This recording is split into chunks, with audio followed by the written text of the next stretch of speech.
Blessed be thee on this wonderful eve.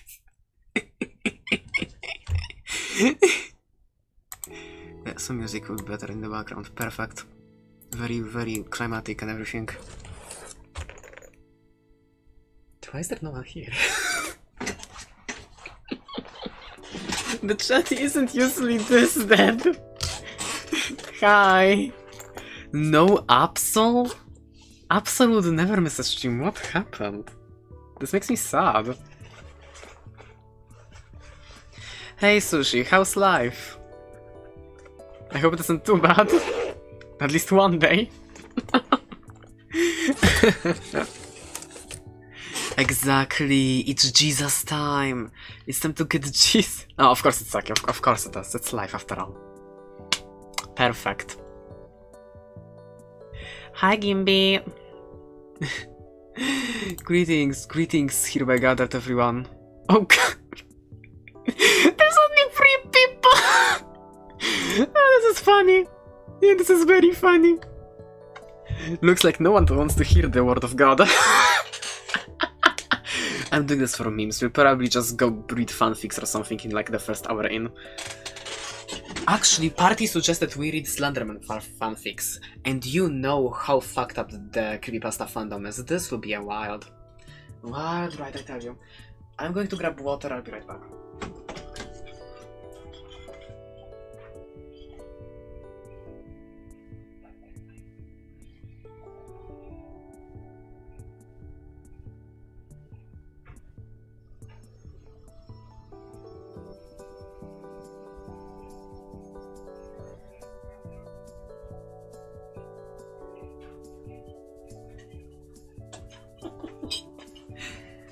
Okay, there we go.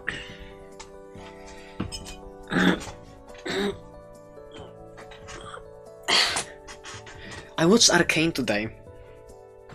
Fucking finally, took me long enough. I swear to God, it was perfect. Simply fucking perfect. Fuck, I can't wait till the rest of it comes out. Right now there's only like 3 episodes. Next 4 or 5 are supposed to come out in like Saturday or something. I am so fucking excited. Oh god, was Tragic Ure at its finest. Perfect, simply perfect. It's made me miss League of Legends. I haven't played since. I haven't played League since like March. Nimona? Who the fuck is Nimona? Never heard of her. Reading the Bible, exactly, fuck yeah. Oh yeah, I was supposed to get to it, fuck.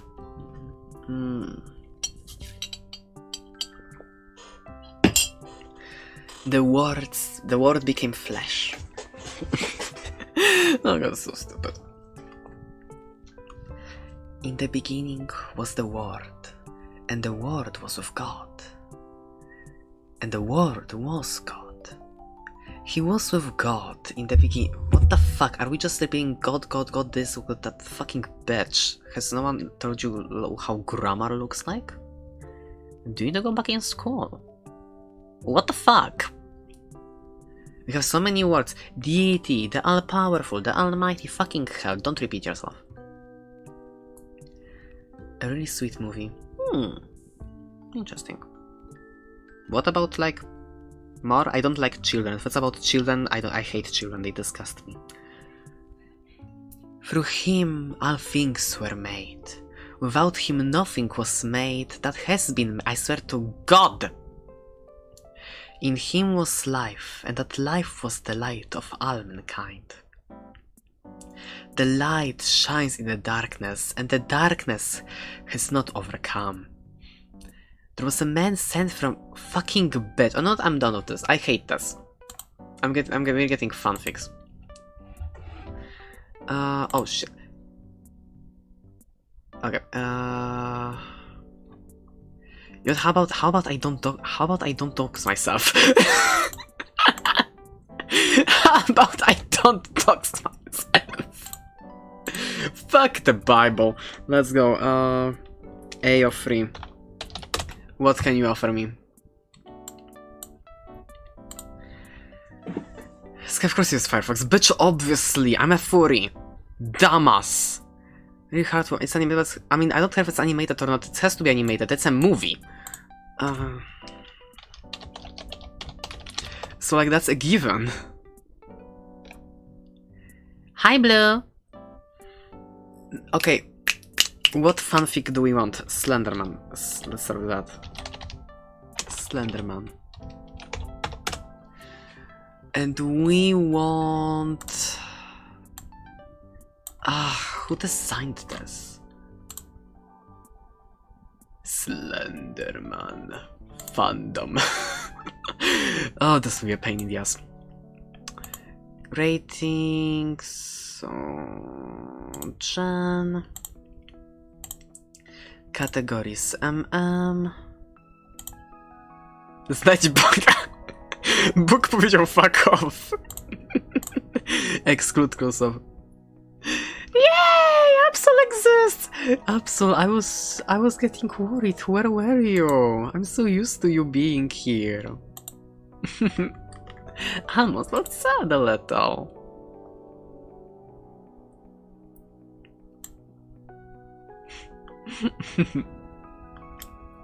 Okay, what do we have here? Fucking bitch! Slender Man, thank you. Why the fuck is there a Slenderverse? What the fuck? Who designed this? Hi, party. Okay, let's see. Fingerprints. They just had their first encounter with the thing they've been employed by for years. This was face. We should put stuff tomorrow. Oh fuck! So early?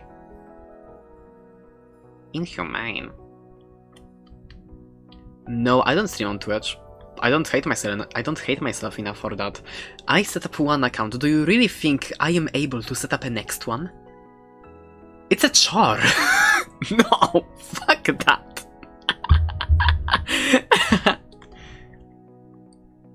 The pasta says I'm good, but Jesus Christ, I'm never good. What? Who the fuck is Stephanie? Who the fuck is Ivan? Eva? Who the fuck is that? What the fuck is hype? I don't get this.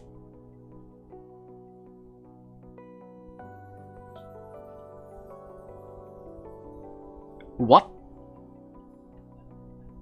What? What the fuck?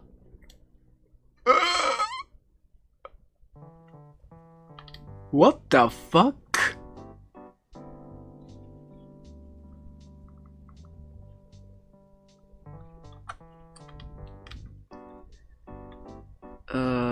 No. Nope.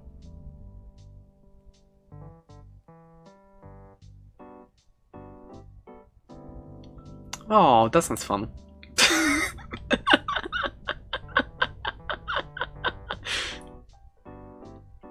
You go to a Slenderman for a talk. It ends up being more than you expected, and it's just sad. Your local Eldritch horror therapy. Oh god. What the fuck? This will be fun. Do you think there's something wrong with me? After a few minutes at his side at the table, I finally forced myself to speak. He didn't look up from the papers he was going through. There's something wrong with everyone, my love. That's what makes humans so fun and interesting to play with. Wait, no, he's a Slender. I need to make him like...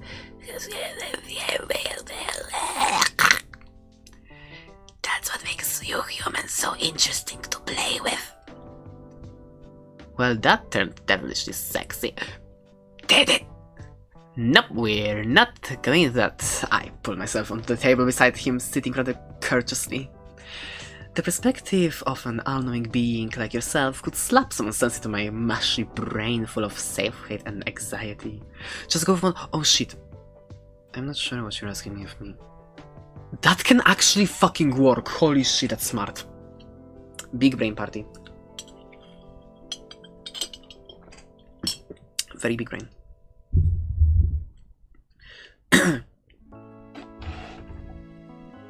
I'm not sure what you are asking of me, he said, tilting his head as he finally looked up from his reading. I want you to be brutally honest with me. He paused for a moment, making me regret my choice of wording there. I think this is the last-ditch effort to get some attention from your master. Not a conscious effort. I laughed, pulling you back from him, but perhaps. He chuckled at that, putting aside the papers and placing both his hands on my waist. Ooh. He pulled me directly in front of his seat. I just had to adjust so that my both feet were on either side of him, my knees pressed together as to avoid feeling too vulnerable.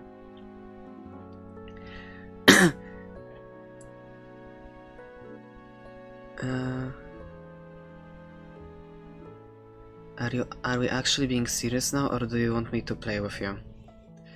Feeling his large hands grip me tighter in anticipation made his offer to play tempting, but I decided to push it back. Just for a little while. I'm not feeling so well. He immediately straightened his posture, his hands relaxing a bit. What's the matter, dear? His tone took more of an empathetic tone, much more emotional than his usual commanding tone. I wondered who else he shared this concern with. If I was the only one in the whole mansion who got this sort of treatment. I struggled to find the right words to explain what I was feeling. What I've been feeling, what I was feeling, what I've been feeling, wait, what the fuck? What I was feeling, what I've been feeling. Hi, Viti. And he waited patiently. I guess that was a plus to him, being a faceless and immortal. He had all the time in the world to waste on me. I didn't have to see his expression slowly becoming more annoyed or bored when I took my time digging up an answer. I feel alone, I guess. I let out a long breath, running my hand over my face. This is stupid, since I've been nothing but busy with everyone here at the manor. It's not stupid, he commented, making me stop to listen. As someone who is reserved and who has come from a household like yours, it's understandable that you're having an adjustment period to all of this. When I didn't respond, he continued to explain. Your home was full of people who wanted you to speak but never wanted to listen. Am I correct in that statement? I looked away kiddishly. I mean, yeah, I guess. He let out a pleasant hum, gently pushing my cheek so I was facing him. That sort of mentality has made you put up walls to protect your feelings from being brushed aside or stepped on again. Now being around people who actually care for you, who care for your well-being and want to listen to you, it's new and strange. Your mind is interpreting it as something dangerous because it doesn't follow the awful pattern you are used to. I am feeling called out. What the fuck? Fucking bullshit. I clutched onto my arm, and that only makes me more on my guard. Precisely, yes, sadly that's the case. He observed me closely as I retreated into my thoughts. Talk me through that mind of yours. I want to get over all of this. Fuck you! Wait, what? Where the fuck do they end? Oh, I want to get over all of this. Get over thinking everyone is out there to get me, or that nobody cares about me. And well, there's one way, whereas those two thoughts are very contradicting. I know, and that only makes me feel, and that only makes my kurwa. I know, and that only makes me hate myself more. I put my head in my hands wanting to scream. I'm a self-obsessed bag of mushy potatoes. Ignoring the mushy potatoes, he waved his hand, making me laugh a bit. Why do you think you're self-obsessed? I muttered nonsense to my hands, knowing he didn't catch a word of what I was saying. He pulled me up again and asked me to repeat. I don't know. I tried searching my mind for the root of it all. I've tried multiple times before and I've never found an answer. I'm always contradicting myself, catching myself thinking so many people are judging me when I know I'm nothing in their mind. How does the first room nice Marvit almost have the most That's because of the milkers. Which is kind of funny actually, because the Trumna video with the biggest milkers, the puppy video, is doing the worst out of the Trumna vids. The medium milkers that are in the latest Trumna video is like the medium. Honestly, they're still big, so like it's a little bit more better than the puppy. But the one where the milkers are the smallest, it's doing the best. So I have no fucking idea how that works. I thought it would be like opposite of that, but I guess flat is justice. But she isn't flat; she's like normal. Anyhow, everything will. Don't worry, party. Everything will change when I get VR. Yes, Trumna 3D will be coming. There will be 3D Trumna. Don't worry. Yep. Mommy content in 3D. I'm going to stab myself. Holy shit. Life has meaning, Dumbledore said calmly. Yep. Yep.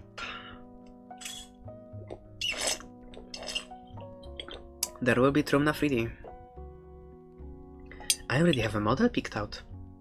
All I have to do is I need to like redo the arm for it to be robotic in Blender, which will take me a while. Oh, thank you, bitchy. Oh god, life was pain, life is torture. No! Don't. Skyflower will also be VR, obviously, dumbass. Fuck, Skyflower will be the first one to come into VR. You have no idea how much bullshit I have to go through to actually set up Trumna. Jesus fuck. I can't wait to do VR vids, it will be so fucking fun. Okay, where the fuck did I finish? You want people to notice you. I do not! I tried saying, but of course, he continued. You do. Whether you're aware or not. That's what you came to me, isn't it? I looked up, feeling his hand going to my thigh. My thigh.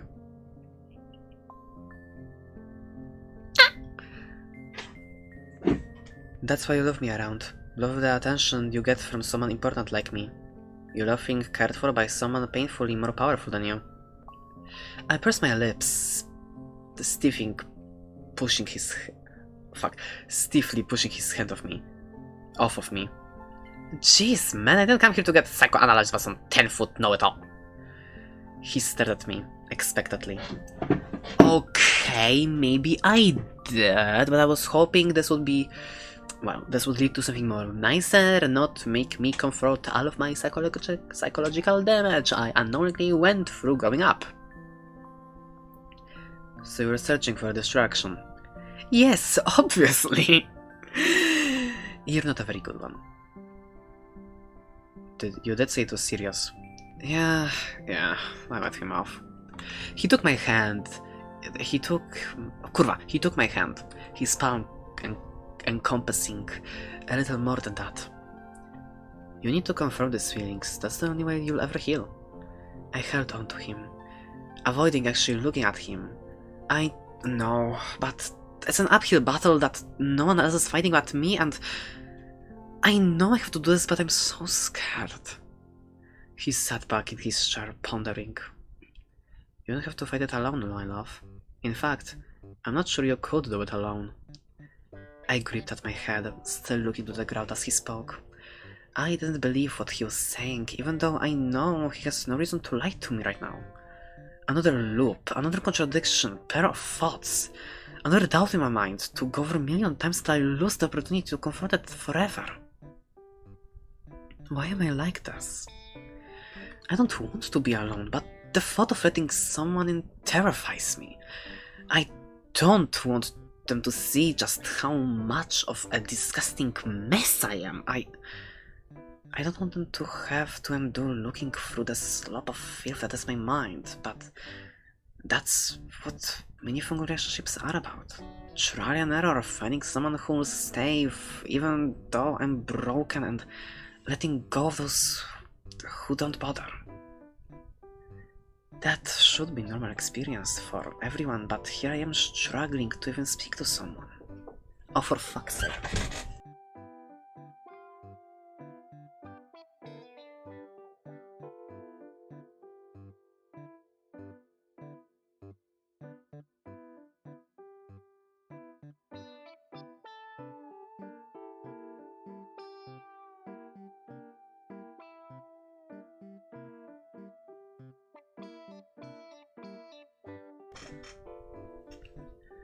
That should be a normal experience for everyone, but here I am, struggling to even speak to someone. Someone who isn't an immortal eldritch horror. I can't do that because the ones who are supposed to love me unconditionally, the ones who are supposed to care and support me, they never bothered.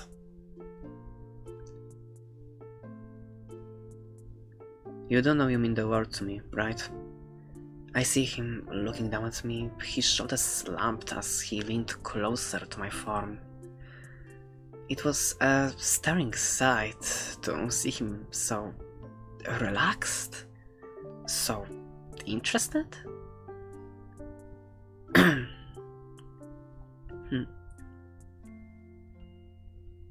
There's no one else quite like you, and believe me, I've tried searching for a replacement. You've become far too needy for me. I laughed, lightly pushing his shoulder. Whatever. You know you love me. I do, he chuckled softly, putting a hand on my cheek. But do you know that I love you? Taking a long look at him, the smile on my lips started to fade, barely holding on by the last string of hope that I had left inside. I think I do. Yay! They are gay! Oh fuck, that was very depression. Wonderful, congratulations, you're depressed, you're not the only one. I did not expect to get called out. Very nice, very lovely. I fucking love that. Fucking bitch.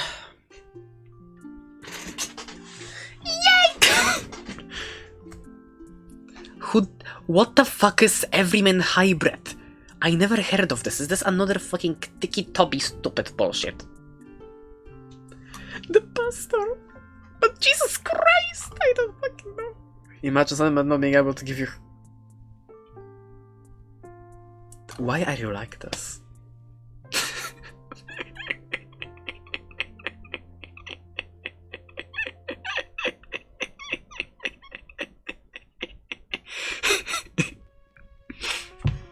Why are you like this? He has tentacles, it's more than enough. It's more than enough. STP.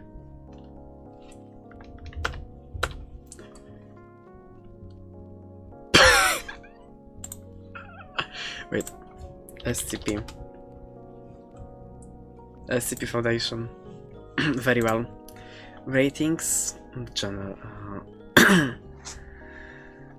Basically not explicit. Thank you. I want to keep my channel. Categories.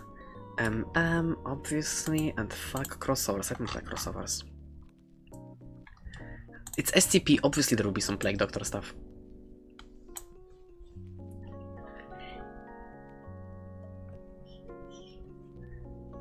I can pretend. Lotus actually sucks. English my first language, only English my first subject. So tears of fire because it's a black is very mistake.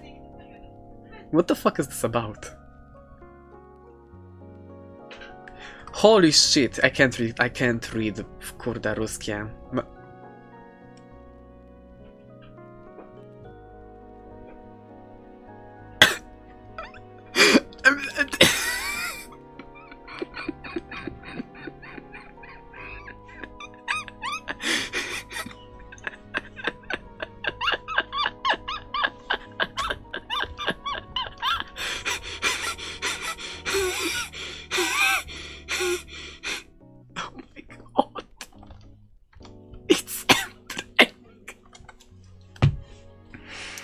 Do I read this?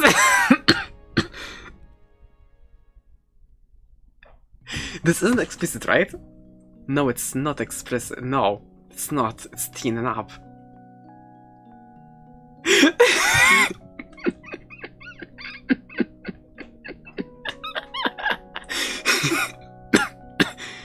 Oh my fuck. Hey, it's something you like.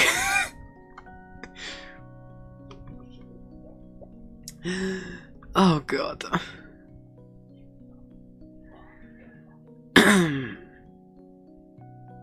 Wait, I know her.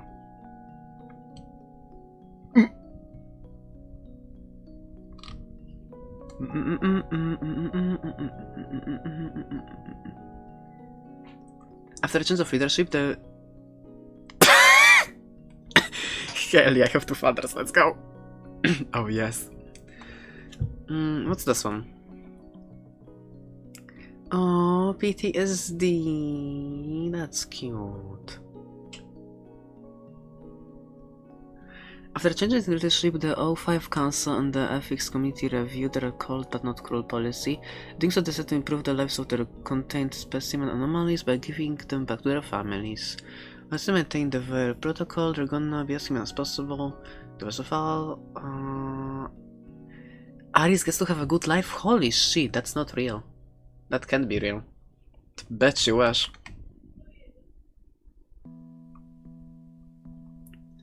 Holy shit, what is this?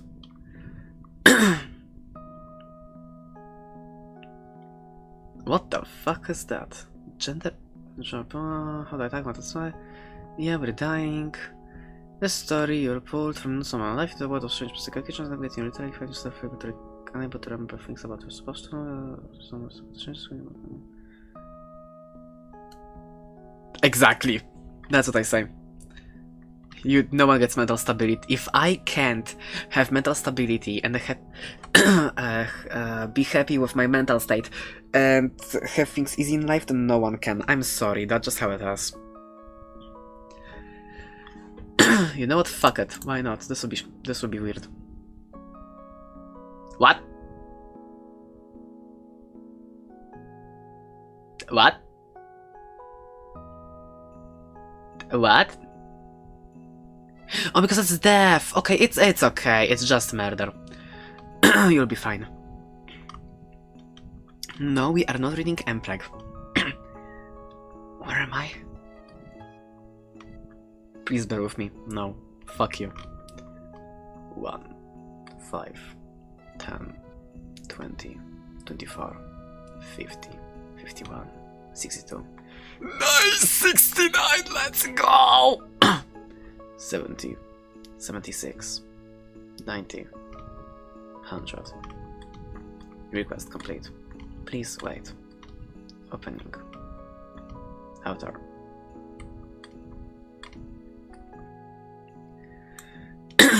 I know, right? Holy fuck. I know numbers. Numbers. Numbers. The motherfucking numbers. I love numbers. I love rising numbers, but I only get them to go down. Love is love. Frusi, can you please stop acting up? I'm trying to read. Thank you. The numbers. What do they mean? It's okay. It's just your sanity meter, like in Don't Starve. Oh, it's reaching 0. Better eat some green cups, or else you'll start seeing nightmare creatures and you'll be dead. Hi, Jab. In a world that in a world that looks and feels like ours, hidden beneath a layer of secrecy, there exists the NP's SCP Foundation. A place that shouldn't exist, but does. Its mission is clear. Contain and study objects, creatures, and forces that defy all natural laws. This reality, hidden from the ordinary eyes, is about to become Sky's newest and strangest discovery as they drown into its mysteries, where secrets and the impossible truths are just waiting to be uncovered. Our story begins with Skyflower, an angel that some might call unordinary, but others might see as quirky.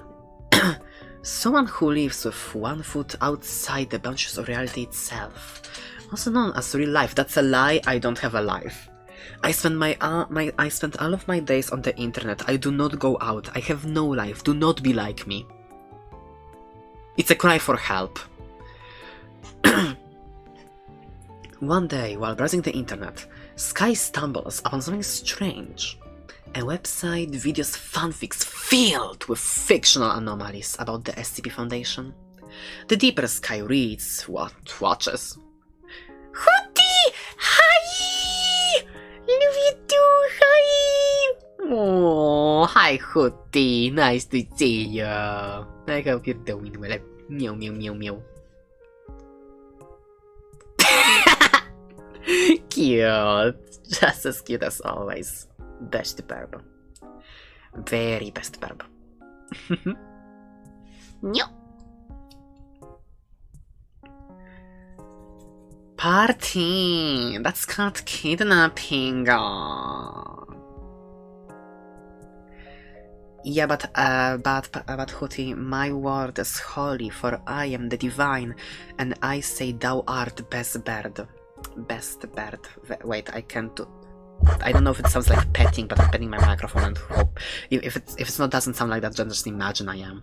Okay, you know the owl, the petting the owl meme? Imagine I'm doing that right now. Ow, fuck my leg, holy shit, fuck! I felt my bones, fuck, ow. I need to do more stretches. Cute. Okay. The deeper Sky reads, watches, the more these tales of supernatural pull them in. Each article, video, fanfiction bringing up their curiosity and entertainment.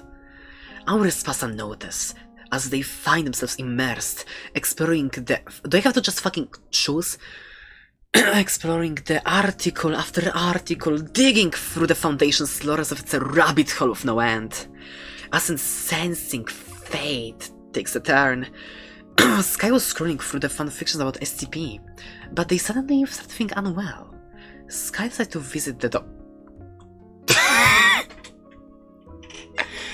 Bitch! If you try to get to the doctor, you won't be getting them until like a week later. Fuck you. This is so unrealistic.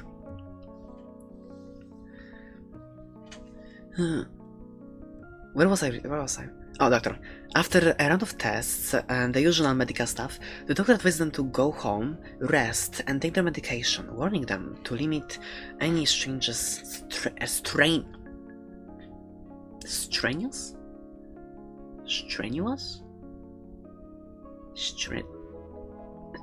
news?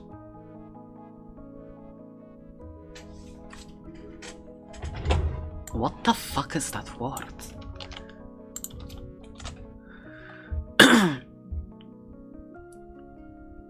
Strenuous. Strenuous. Strenuous. Strenuous. Strenuous. It feels like stragotry. How do the British say it?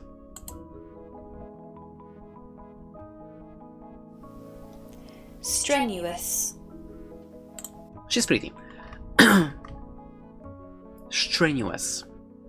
Okay, British quote people. Hi, quack quack! But Sky couldn't shake their fascination with the SCP Foundation.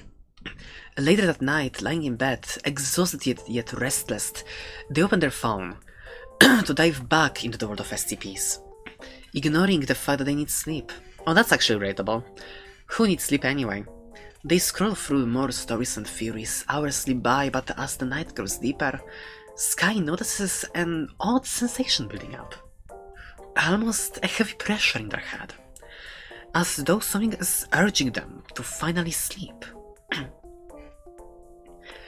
Refusing a biting headache seizes them.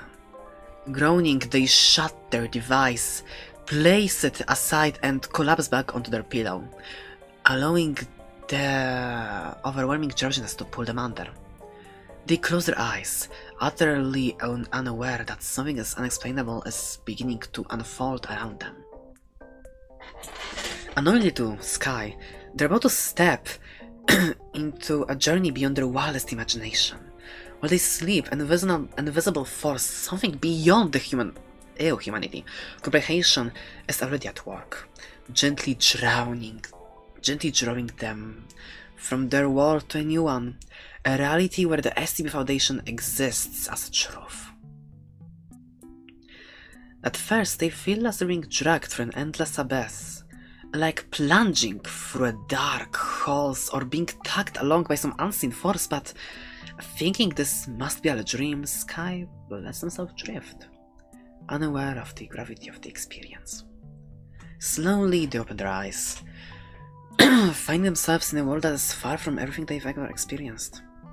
Directly before them feels strange yet real, and they realize that they've stepped into a place where all the stories, the Foundation, its secrets, the impossible, aren't just fiction anymore. Or is that what they think? A high-pitched, twisting sound, like a screech of a microphone feedback test, pierced the silence, so loud and intense it felt as if my eardrums might combust. My eye flew open, a peaceful sleep was shattered by a sharp noise. Fucking shit, I mumbled, trying to sit up, but something pressed down on me. An invisible weight pinning me in place. Oh, that's actually kinda hot. I want a man to do that to me. That's hot. Aww, thanks, Quack!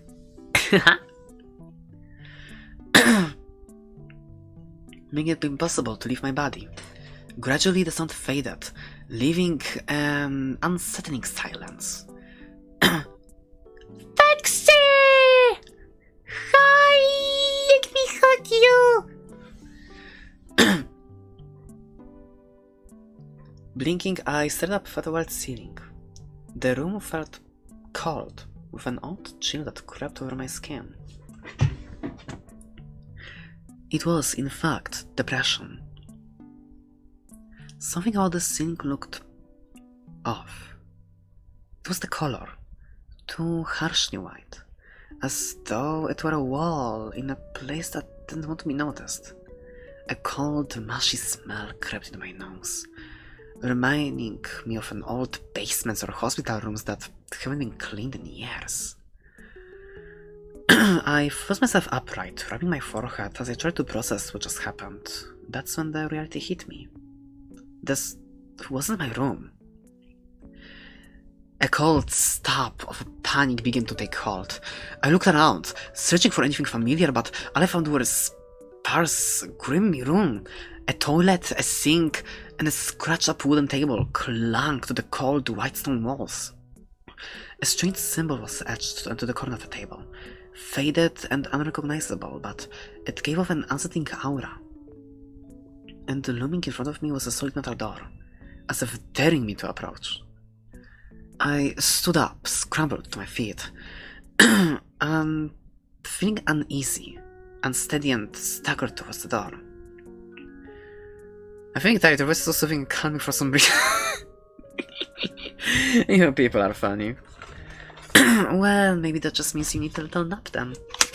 You can keep on the stream up in the background while you usually fall asleep. I don't mind.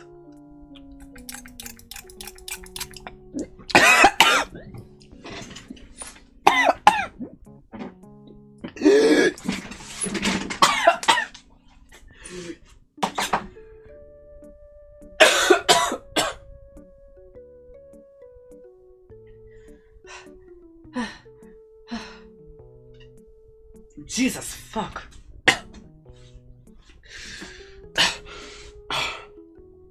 What the hell?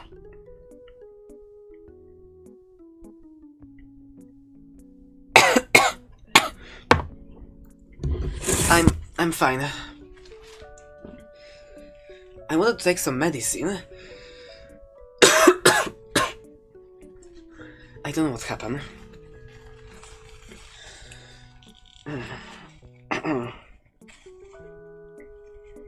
Oh jeez. I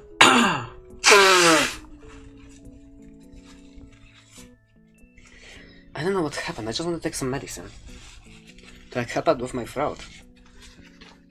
This was not expected. Holy shit.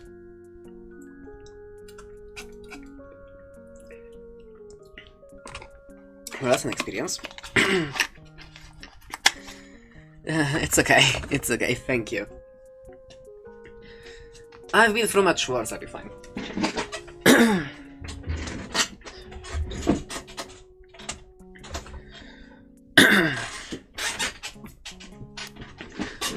Gripping the handle, I tried to twist it open, but it wouldn't budge.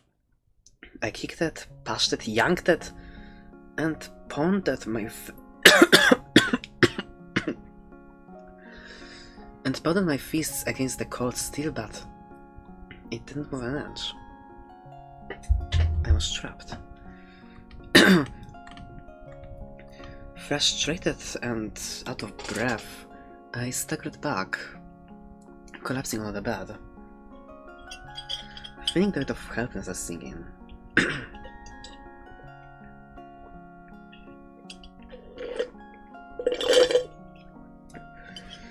Oh, this was a mistake. I was being better about that. Oh shit! I just need to wait till it sits in a little.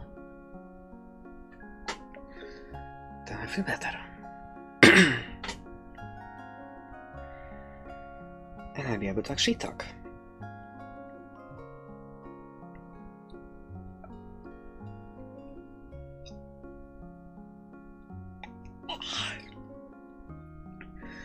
I hate when the throat has problems. It's so annoying.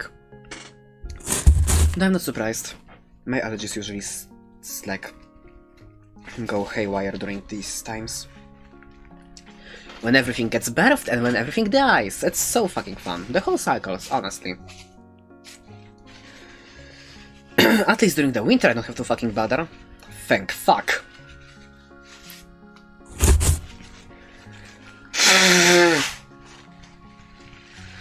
I said it was just a pain. I so can't wait till we get to spring and like, oh, allergies say fuck you. Now your nose is stuffy 24/7. Good luck recording, bitch. But I got through it once, I will get through it again. Now where were we? Was this some sick prank? Or could this all be a dream? I strain my mind, trying to remember the last thing I did before waking up here. I remember laying down in bed, scrolling online, and then nothing.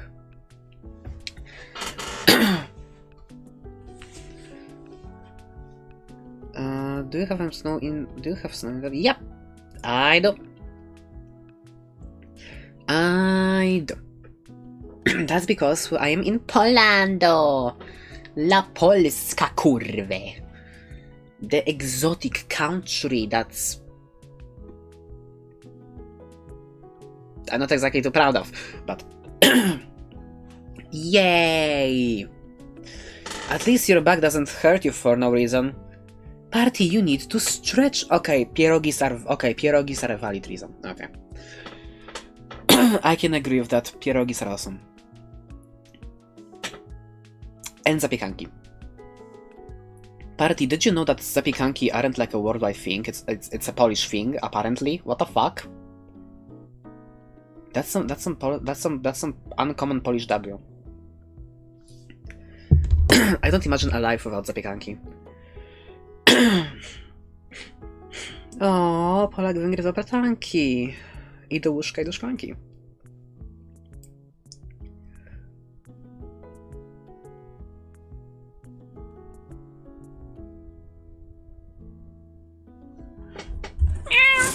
Personally hate snow. Everyone forgets how to carve. I love snow. It tastes funny. Snow is so pretty. Very pretty.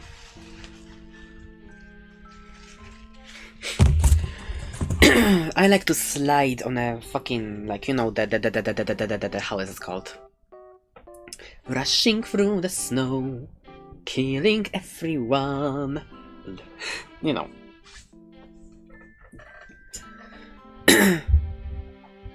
Hell yeah! Where the fuck is Scandinavia? What the fuck?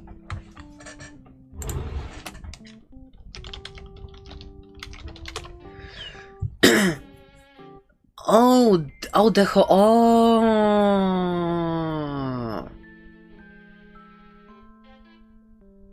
Okay. I know geography. Optional to read.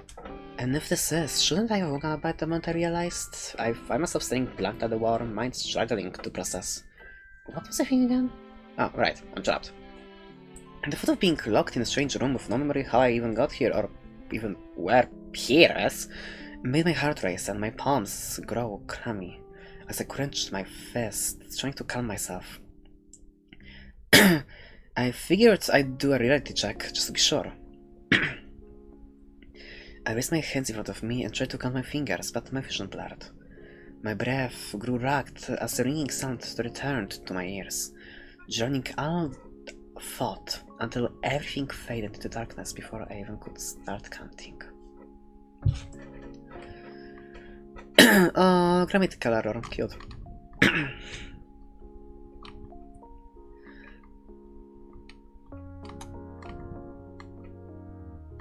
Cock! Wake up. And a familiar male voice echoed through the darkness. Wake up, deep. 24680. The voice called again, firmer this time. Suddenly I felt a jolt, as though someone had shaken me to awake, and my heart began pounding in confusion. What? As I looked around, my eyes landed on a tall, muscular figure before me, hot. He wore a black helmet with dark, reflective glasses covering his face. His body was clad in black clothing and body armor, wearing a logo that seemed vaguely familiar, though I couldn't place it. In one hand he had a gun, but I couldn't tell if it was a real or some fake prop.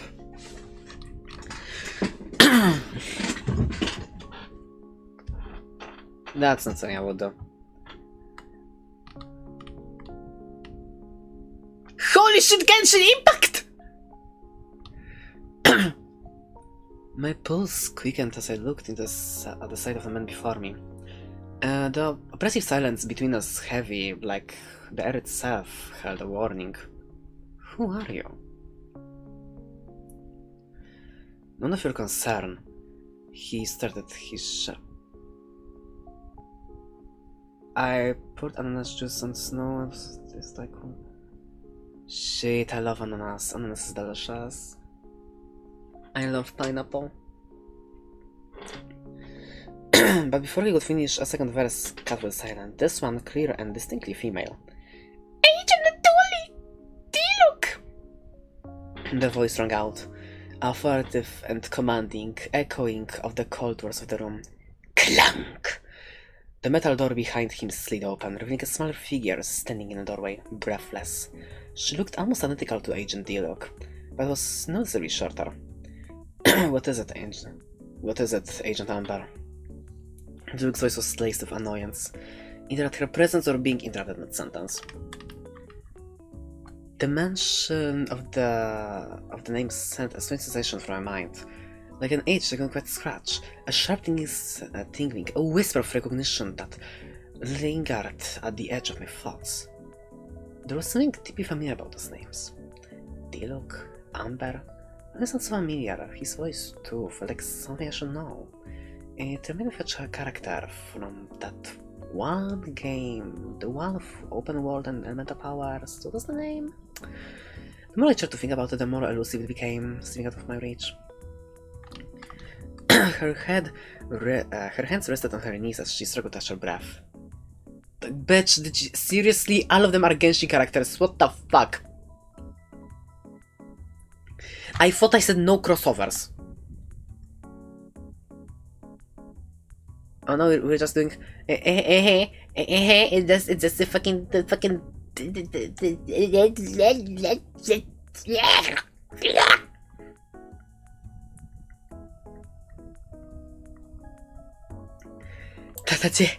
No, wait.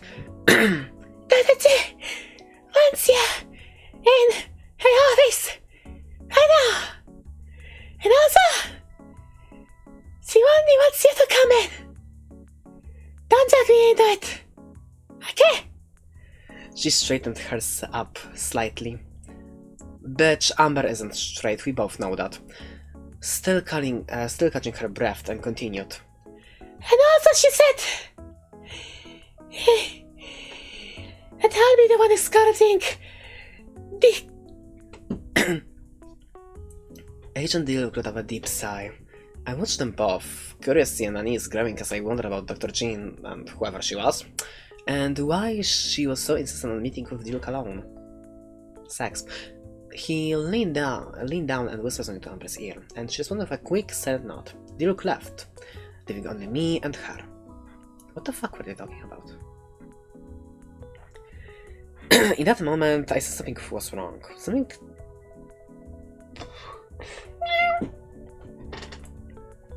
I wonder if I should ask her about that, or perhaps even ask about this whole mysterious place we are in. As if reading my thoughts, I didn't have a turn to look at me and took a deep breath before saying, "Follow me," she instructed, her tone surprisingly crisp and all business. Hey! I started hoping to get a question in, but she cut me off abruptly. Her grip closed around my waist, firm and unyielding, and before I knew it, she was pulling me towards an exit, her pace quick and unrelenting. It was clear she wasn't interested in answering any questions. Not now, anyway. I stumbled to keep up, my mind racing with unanswered questions as we moved. I couldn't help but feel uneasy. As we walked through the hallway, I noticed the building had multiple floors, each with identical mechanical door. The walls were dirty, bare, and white, and there was no indication of what this place even was. Is this a jail cell? A hospital? A mental hospital? A secret apartment or something? So many questions in my mind. One, another one, struck me like 1,000 lightning. All coming at one. Who were these people and what had they brought me here? And why had they brought me here? What's the purpose of this place? Are there plans for me, or how would I escape? Are they going to... What the fuck? Are they going to sell my organs and body? Are they going to use me as a bait or a bait of something? I tried to take in as much information as possible from my surroundings, hoping that it would help me figure out where I was and what was going on, but at the moment I was completely in the dark, and the only thing I could was follow Agent Amber and hope for the best. After winding through a series of corridors, we finally arrived at another metal door, guarded by 2 uniformed agents. Agent Amber leaned in, whispered something to 2 of them. The guard gave a nod, and With a swipe of his access card, the door unlocked with a faint beep. We stepped into a new corridor, lined with white walls and shiny floors that looked mostly clean but slightly worn out. There were no windows and every door was closed tight. Adding to the strange silence that seemed to press down on us. It felt like we were being watched, though I couldn't tell where that feeling was coming from. I felt a strange sense of deja vu, like I've seen this place before. Was it a movie, a memory, or maybe a dream? But as soon as I tried to pin down, the thought slipped away, leaving me with only vague unease. Ding! A metallic sound pulled me from my thoughts, and I looked up to see a door in front of us slamming open. It led to another hallway, but this one was different. It was lined with heavy metal doors, each one of them locked and solid, like they were built for high security. I took a deep breath trying to steady myself as I prepared to face whatever lay ahead. Maybe finally I'd get some answers.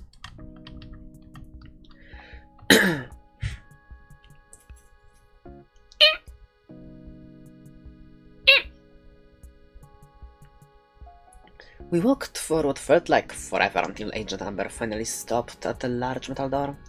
It looked solid, like something you couldn't just push through. I watched as she reached into her pocket, pulling out a small card and swapping over it, over the scanner beside the door. With a loud beep, the door slowly cracked open, revealing a spacious room beyond.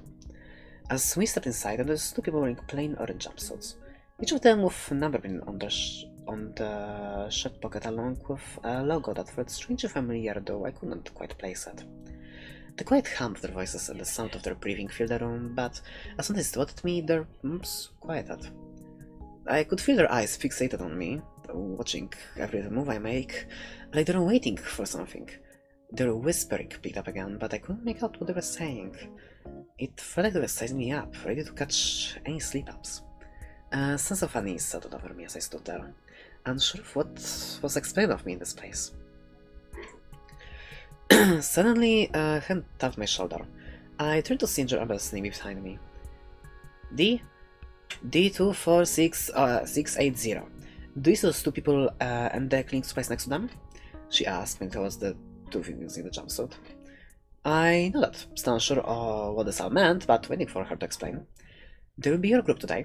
Pick up your cleaning supplies and wait for the firm announcements, she said before leaving, not giving me any chance to ask her questions or whatsoever. There'll be a group for today. There'll be a group for today. Pick up your cleaning supplies and wait for the first instructions, she said briskly before turning away to leave. Wait, what the fuck? Did he just write the same thing twice, you stupid bitch? I stood there, a mix of confusion and frustration. What was I supposed to do? And why did I feel like everyone here knew something I didn't? I looked at the two people in jumpsuits. Questions were in my mind. They're my group for today? What does that actually mean? I glanced around, hoping that for some kind of answer in my surroundings, but all I found were more questions. Fuck is this place? What am I even supposed to be doing here? Listening to Shim's overthinking was not my place of the day. Oh my god. Cute. Oh, that's something I don't exactly get. Scares you.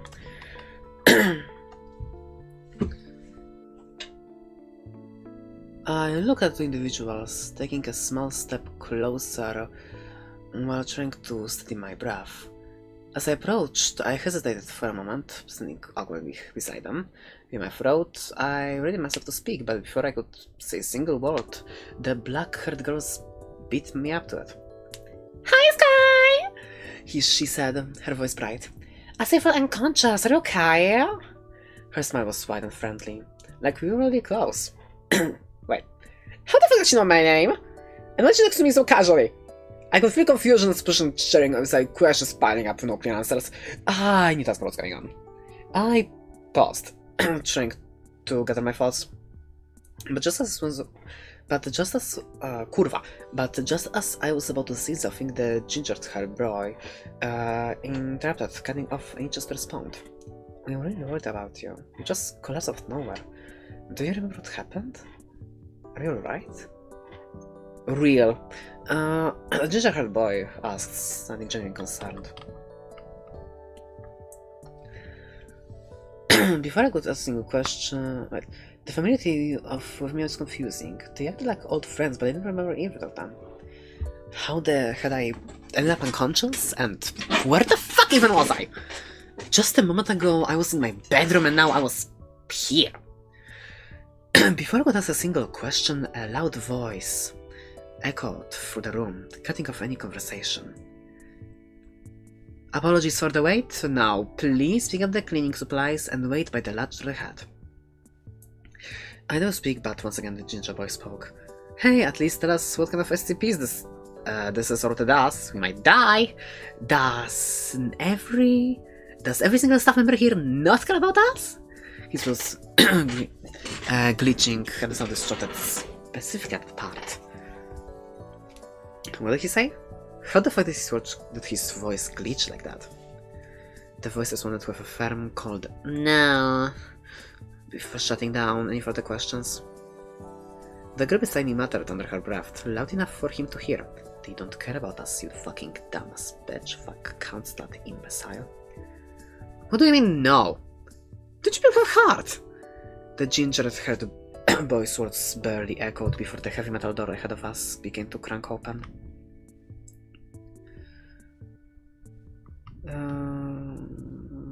Cock.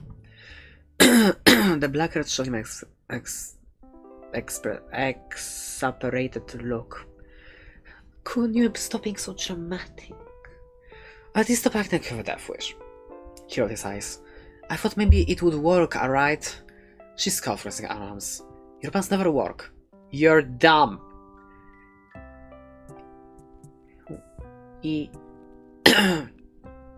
O ury, dy umy by. He corrected her automatically. It's I u ory e. She just rolled her eyes. Whatever, smartass. Let's just clean the shit. Shut up, we already know, right? Right, Sky? He turned to me, his gaze. I froze on the stair, momentarily forgetting how to speak or make a sense of his strange situation.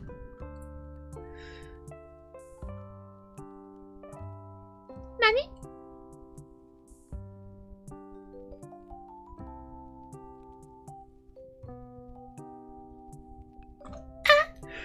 The girl rolled her eyes again, clearly annoyed. Can you please fucking stop with the useless fights and drama and leave Sky alone? The sickening snapping noise cut her off. I turned horrified to see her head twisted into an unnatural angle. Standing just behind her was SCP-17 something, looming like a shadow of death. I felt my breath catch in my throat. The air in the room quick with terrifying stillness. My body was to move, my mind struggling to comprehend the horror I was witnessing. Her body was still standing, but her neck was bent way before what could possibly be natural. The ginger boy's eyes went wide in shock. What the fuck? He yelled, stumbling back in fear. His face turned pale as he tried to process what was happening. The pain in my head intensified, much sharper than before, as if someone was driving spikes into my skull. The ringing in my ears returned louder this time, drowning out everything around me. My vision blurred, the scene before me spinning in a disorienting haze. I could barely process what was happening. The figure of SCP-173, the girl's lifeless body on the ground, and the ginger boy's terrified screams. But then... through the ringing, I heard a voice. A familiar voice, faint but urgent. Hey, hey! The voice shouted again, but it sounded distant, as if coming from a tunnel. It was the ginger boy, but his words were almost impossible to understand as my consciousness began to fade. But then through the ringing, I heard a voice. A familiar voice, faint but urgent. Again, you stupid bitch! Then everything went black. Do I want to read more of this? How many chapters does this bitch have?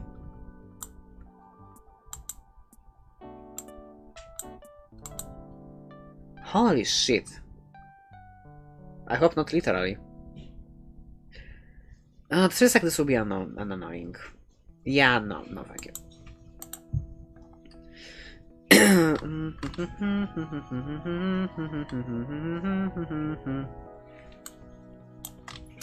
No happiness allowed. Yandere!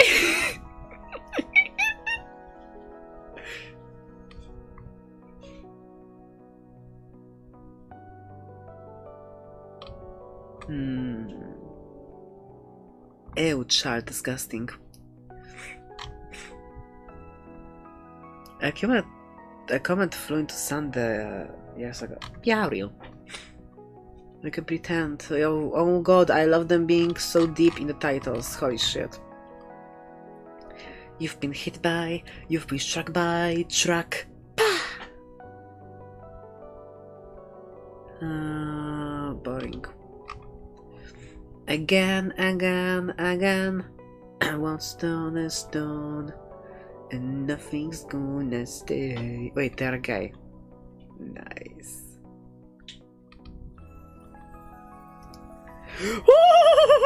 No, we're not doing that.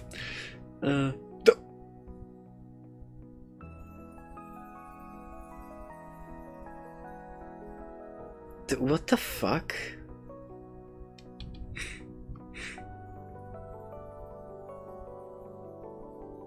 What the fuck? Peanut such a big yandere. Holy shit, it'll be perfect. Oh no.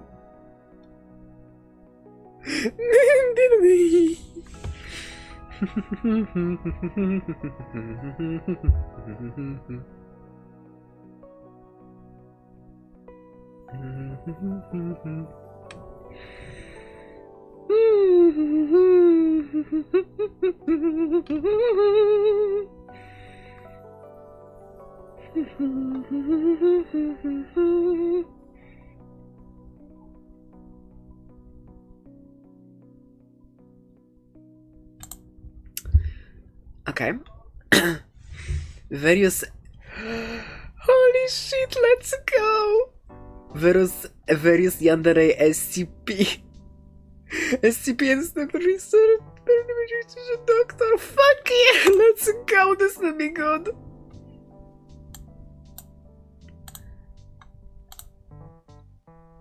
What the fuck?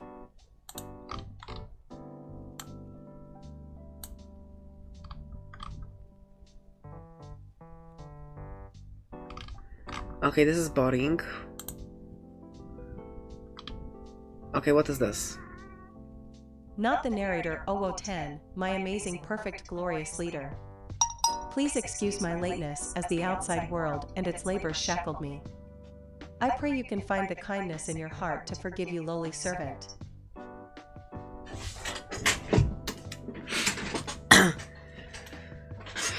Oh, dear follower, whomst has bestowed upon me a share of their fortune.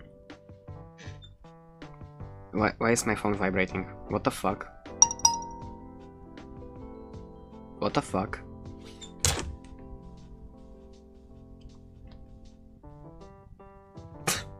Damas. Cute. What does it think? Oh, dear follower, faithful servant, for thou too hast been laid as acceptable. Thou shouldst not need to apologize, for thou hast thine own life too. I may be the greatest and the divine, but as the divine, I bear witness to the life of the mortal ones.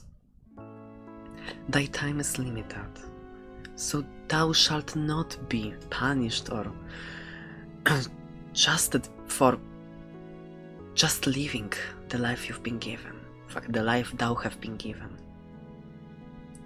I humbly thank thee for sharing for sharing with me, with the Holy One, a portion of thine wealth. Blessed be thee, and The Divine One truly hopes that thou enjoyest this sermon to the fullest.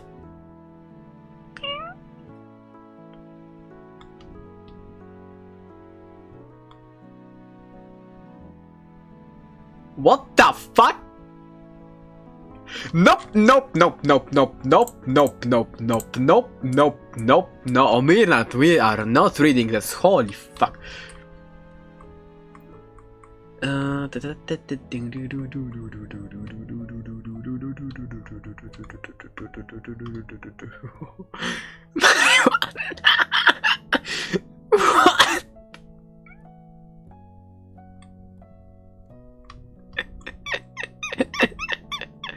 Oh my god, that's so horny.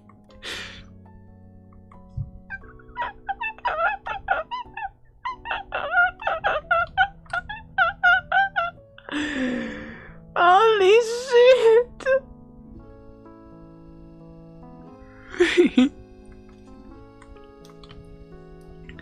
Smash.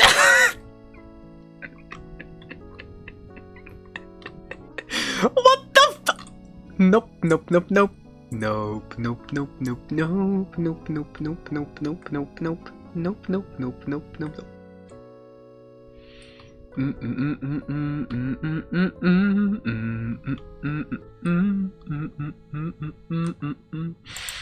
Oh, it's all so wrong. Oh dear fucking god. I can't read Chinese, or whatever the fuck this language is. I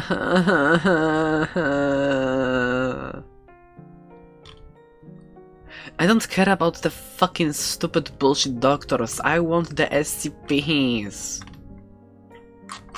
Wait, is there... SCP.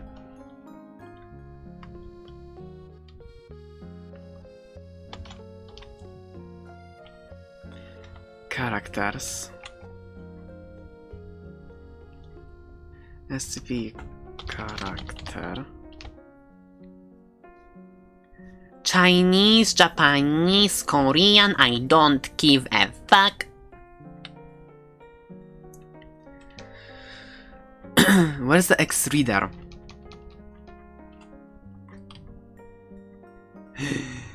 Yes.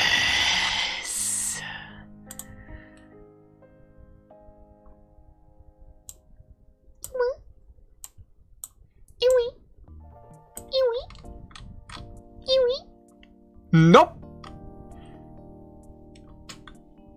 Nope.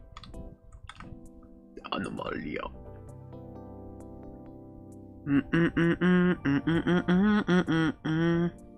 You listen in your head, and you're terrified. Some realistic, some humor, horror.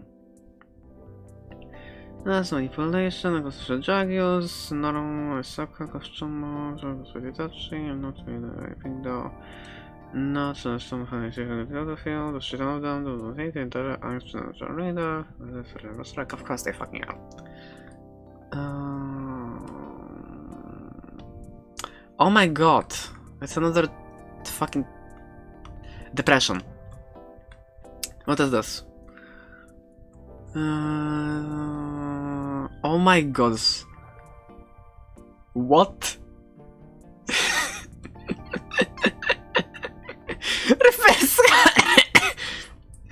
Everyone was... Every time they come here on that big band, I know it's funny.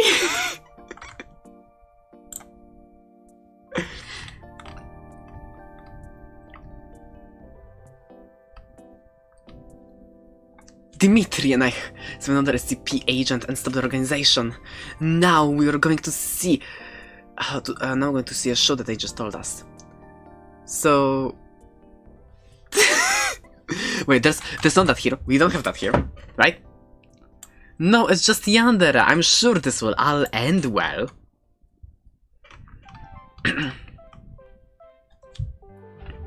So your casting told you about this show? I asked, taking my seat. Yeah, it's a training one-man magic show. It's like nothing the world has ever seen before, he says. You guys are going to love it. I don't like the magic show. Fine, I say. Shh, bitch. It is starting. Suddenly, out of nowhere, a red-haired male appeared with shining eye-color eye. What the fuck? Good evening, homosexuals! Welcome to the marvelous show. I am your host, the marvelous Wondertainment. First off, have you ever wanted to know how beautiful space was? Well, look no further than my out-of-this-world illusions. He snapped his fingers and suddenly the walls, floor, and everything but the seats turned to space. The crowd went wild, but I just nodded my eyes. Beautiful, is it not? He says. The wonders and beauty of the vast empty space. One could get lost in it. We better hurry back to Earth before that happens to us. He snapped his finger and the room reappeared, and the crowd applauded. Oh, folks, you're far too kind. The real Wondertainment is about to begin, he says. For this, I'm going to need a special guest to come to help me. No, Quacky, I doubt I will, because, like, I don't really care. It's easier to stream on YouTube. And it's like the streams are monetized anyway, so, like, I don't really care. Now, this next act is not for the squeamish type. If you're not a fan of blood, I suggest you'll better leave now. But don't worry, I will be 100% okay. So, kind sir, all you have to do... Wait, fuck. I stood up. I need a closer view. Ah! The one! In the Hawaiian t-shirt, he says no cap. Now this is the squeamish type, so if you're not fan of blood, I suggest you better leave now, but don't worry, I will be 100% okay. So, kind sir, all you have to do is... stable all these very sharp swords into this box with me locked inside. Then remove them. He's very good at what he does, or is a reality bender. I fucking have to... I'll find out. Alright, whatever you say. Then you set it on fire. I say.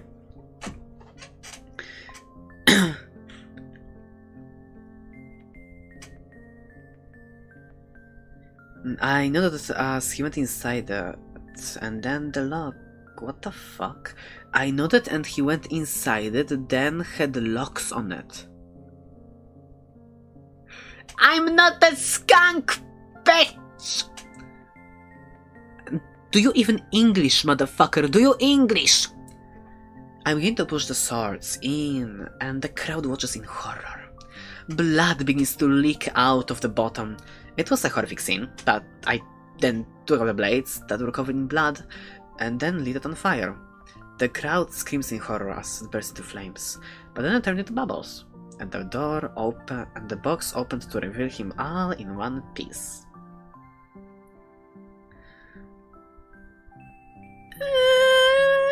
My Nikes are real, fuck you!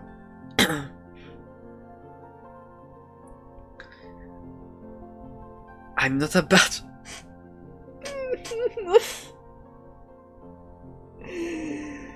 Fucking bitch!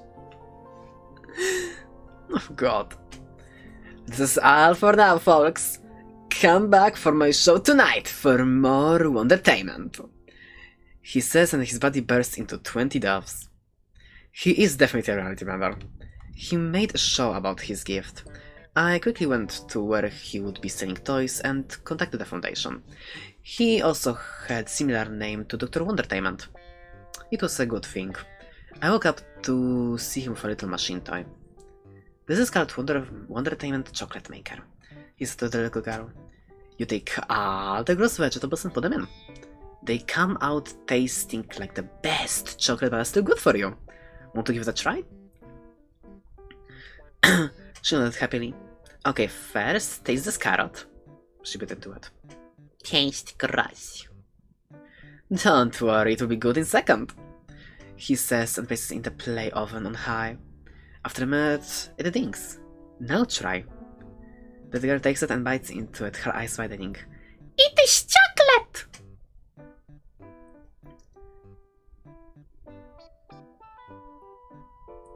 I'm not a skunk!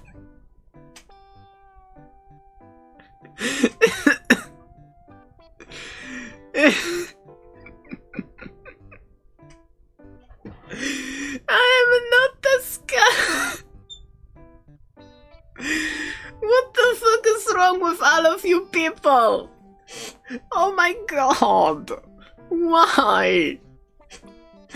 I'm not a skunk! I don't look like a skunk! No. This is all for you. Now go have fun, he says as the girl runs off. I watch from far waited for Foundation to get back to me. This guy could expose everything without even knowing it. I admit he was good with kids and was an attractive man. I continued to watch him as he just seemed to want to entertain. It's going to suck when he's in containment. Now onto the vote. Should there be... What the fuck is this? What the fuck?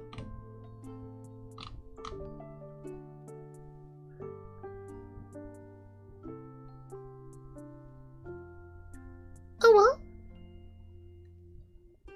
I am not a skunk.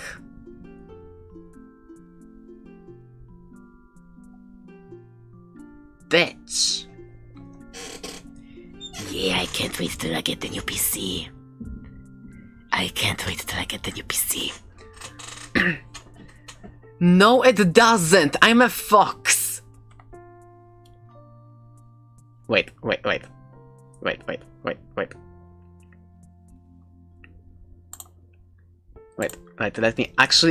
let me try. First, not dox myself so I can see how it looks like. Chat GPT. Is Skyflower ASMR a fox or a skunk?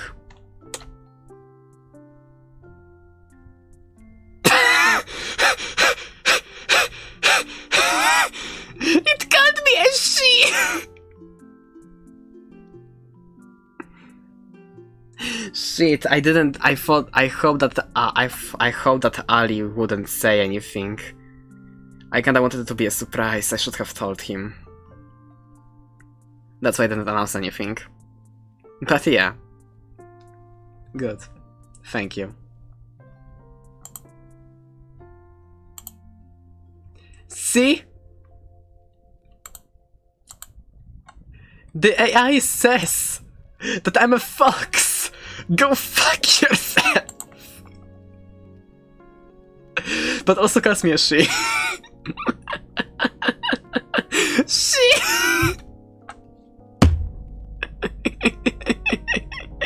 No! I'm not a girl!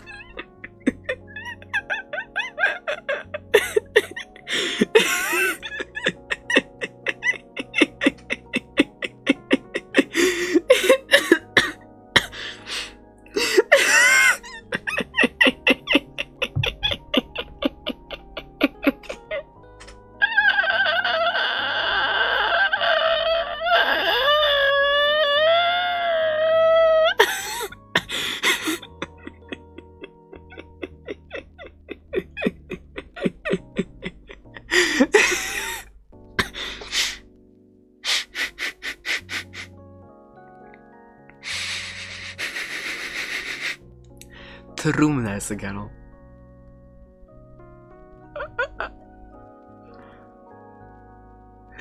Trumna is a girl.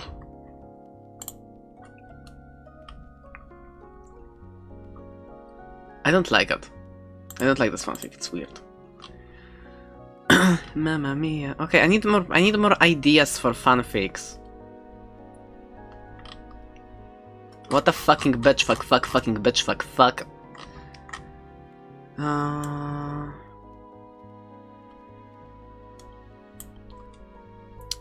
What could be fun? What could be fun?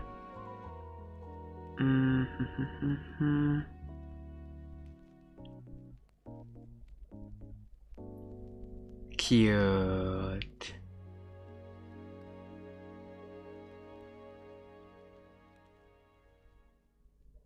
What changed what? Było już po Zena! Psychologic! Już czuję te łapki w dół. Te wszystkie hejtowe komentarze. Aż będę w ich pływać. Ale Psychologic!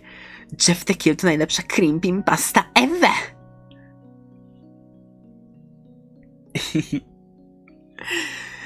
This is my own eyes. Well, the AI is a little bitch. Hi, Yuki. Let's read Jeff the Killer. No wait.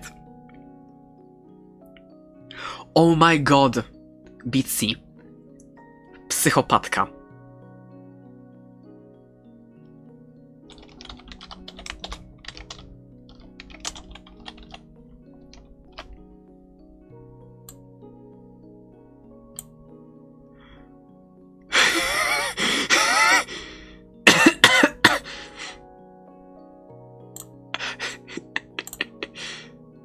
Now, can I translate this into English?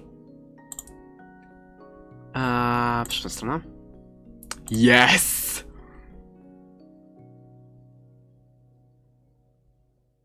Welcome to hell!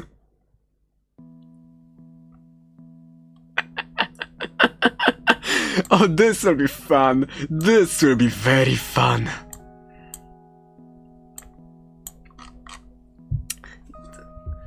This is the best creepypasta you will ever hear.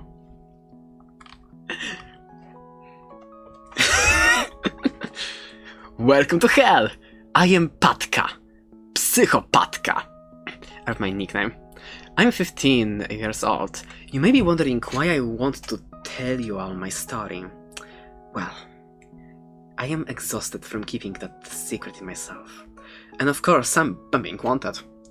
But no one really knows... But no one really looks for me because no one knows it's me. That I did all this. And why I killed my stalkers. So... I had a reason to do it. What kind of guy? If you want to know, listen. If the English doesn't English, don't worry. The Polish doesn't Polish in the original version.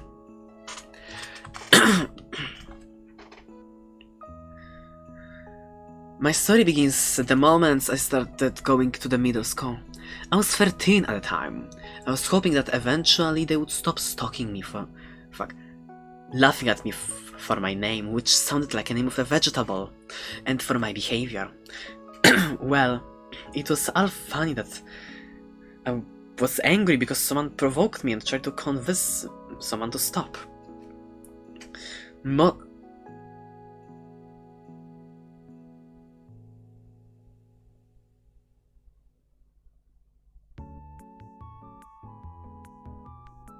Why do you exist?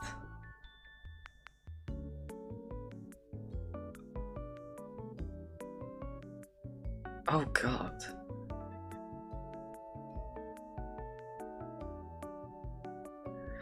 Fuck is house revamped? Oh my fucking god, why am I doing this to myself? What's Loud House? Now I'm interested.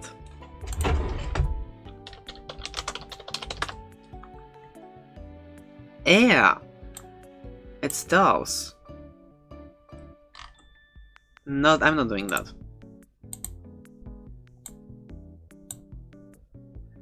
Others let me up, saying things that I unfortunately believed in.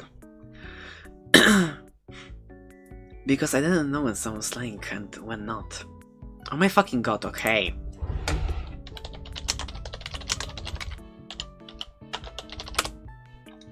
What is this?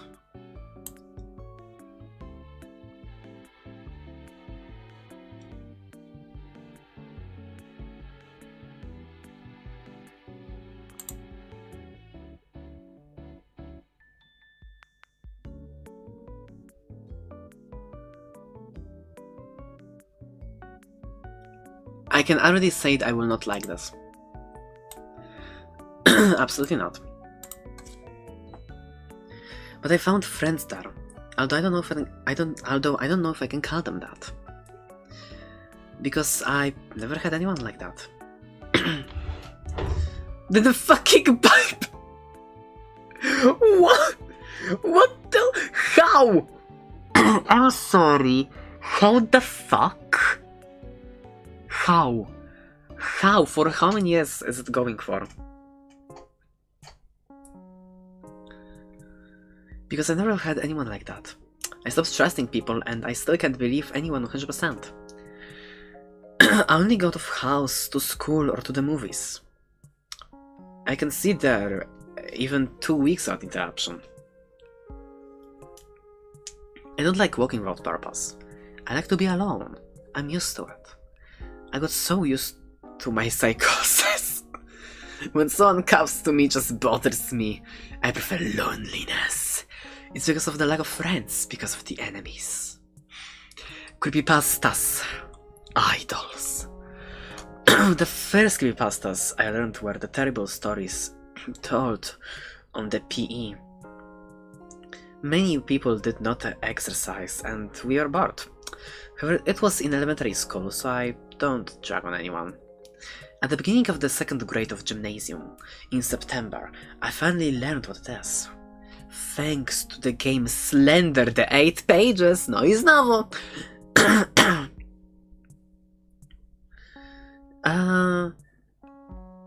I made a creepypasta about Slenderman and I believed in it.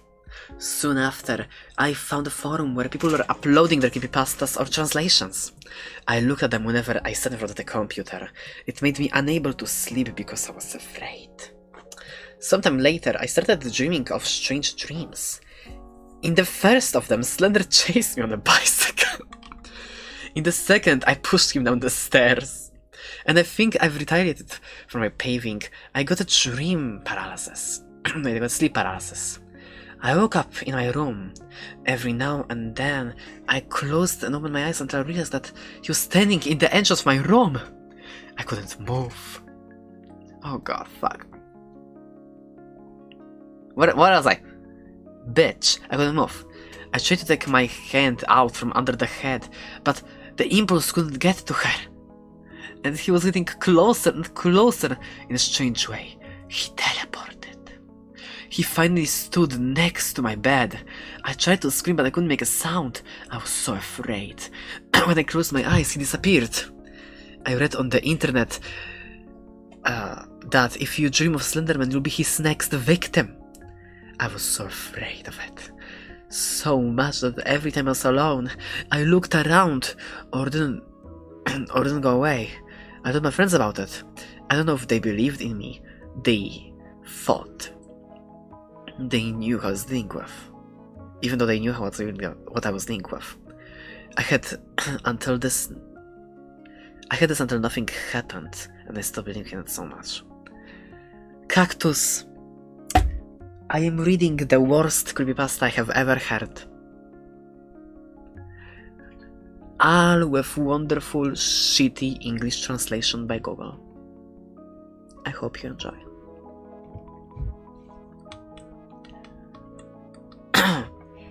At the end of the school year, in May or June, I met a creepypasta about Jeff. Someone threw it in there. She did it! Jeff is a girl now. She didn't scare me much because there's no photo. But a month later, I found it with a picture. And not just him. On the side, there were also Slenderman and the Rake. It said it was a me. But Jeff's picture scared me so much that I couldn't look away from it. Oh, the internet was real. Oh my god, we should just read Jeff the Killer original. Or Jane the Killer. Wait, Jeff the Killer or Jane the Killer? Jeff or Jane?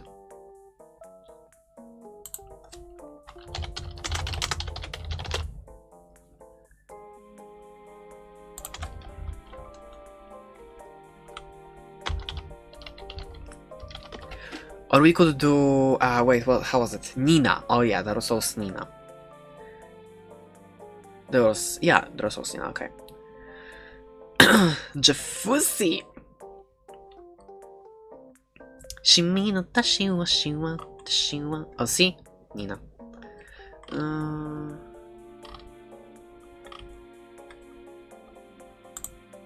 Okay,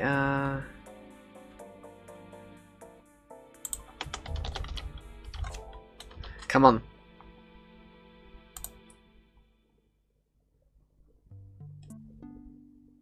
Bitch. Bitch.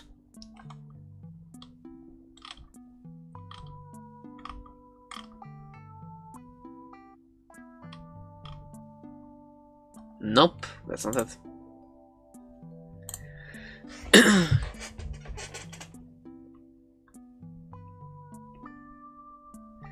This tequila? Have you tasted tequila? No, I never had. I don't like alcohol.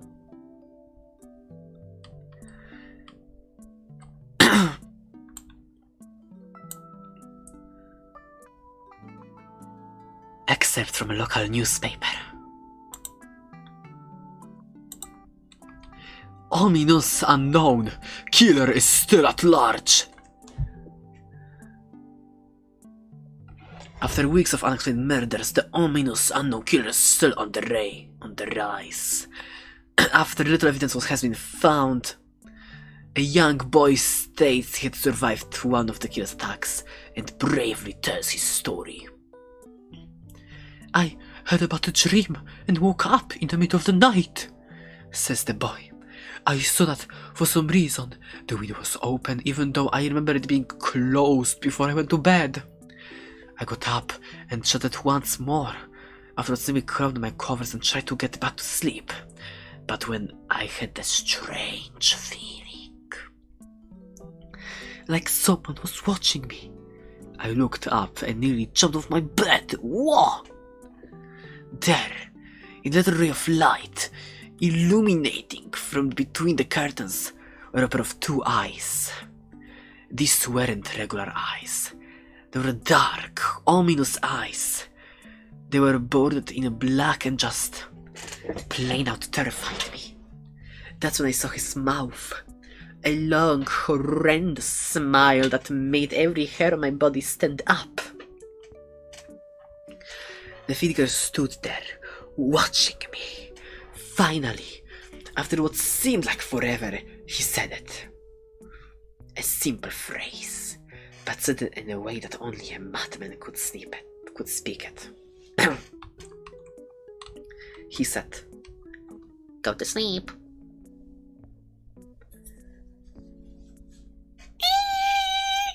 I let out a scream.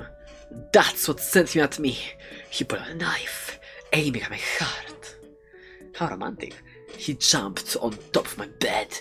I fought him back. I kicked. I punched. I rolled around, trying to knock him off me. That's when my dad busted in. The man threw the knife. It went into my dad's shoulder. The man probably would have finished him off if one of the neighbors had alerted the police. Sky, do you have any Lego? Bitch, obviously. Duh. I have like a full box of Lego and a whole ass display of Lego. Yes, bitch. I have Lego. They drove into the parking lot and ran towards the door. The men... Sky, let's go! I'm fucking famous! They drove in the parking lot and ran towards the door. The man turned and ran down the hallway. I heard a smash, like glass breaking. As I came out of my room, I saw the window that was pointing towards the back of my house broken. I looked out to see him vanish into the distance. I can tell you one thing, I will never forget that face. Those cold, evil eyes and that psychotic smile. They will never leave my head. Meow meow. The police are still on the look for this man. If you see anyone that fits the description of the story, please contact your local police department. Jeff and his family had just moved into a new neighborhood. His dad had got a promotion at work, and they thought it would be the best to live in one of those fancy neighborhoods. Oh yeah, you got just a little bit more money, and suddenly you are like, fuck yeah, let's spend even more. Why the fuck not, you fucking bitch? Jeff and his brother Liu. Why the fuck would I want to be Norwegian?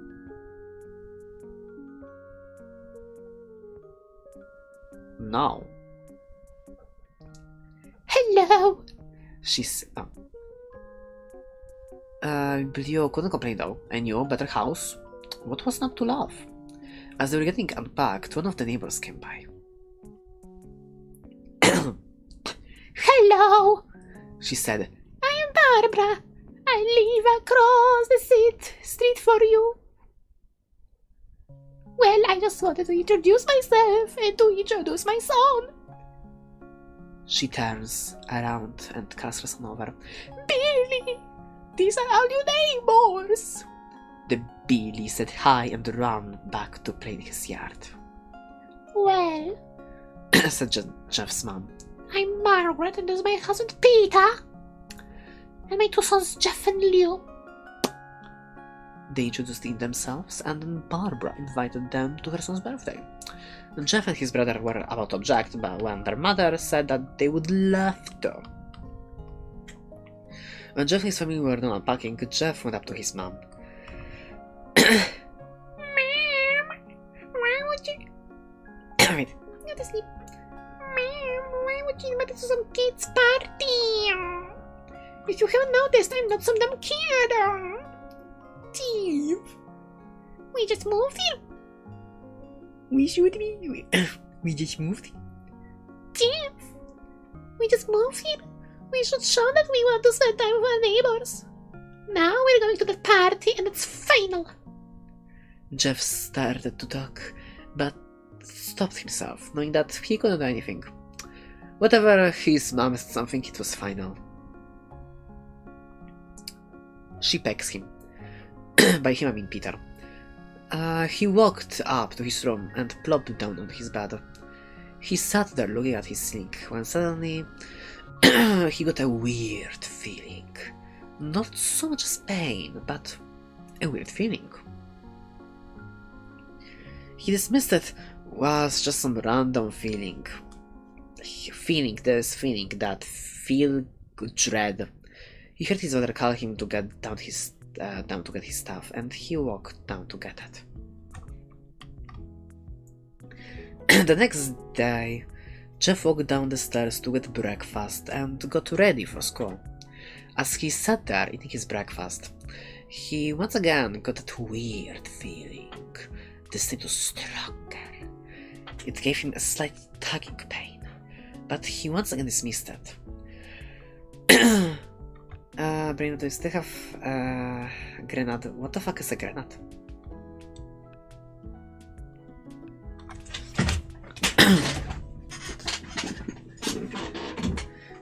This was stronger, he would be taking pain, but he was dismissed. They sat down waiting for the bus. The little son and some kids on the skateboard jumped over them, only inches above their laps.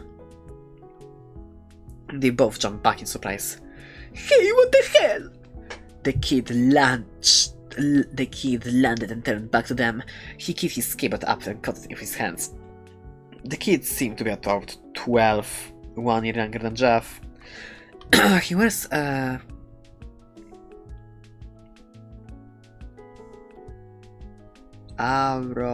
Aeropostale shirt and ripped blue jeans. Well. It looks like we've got some new meat. What the fuck?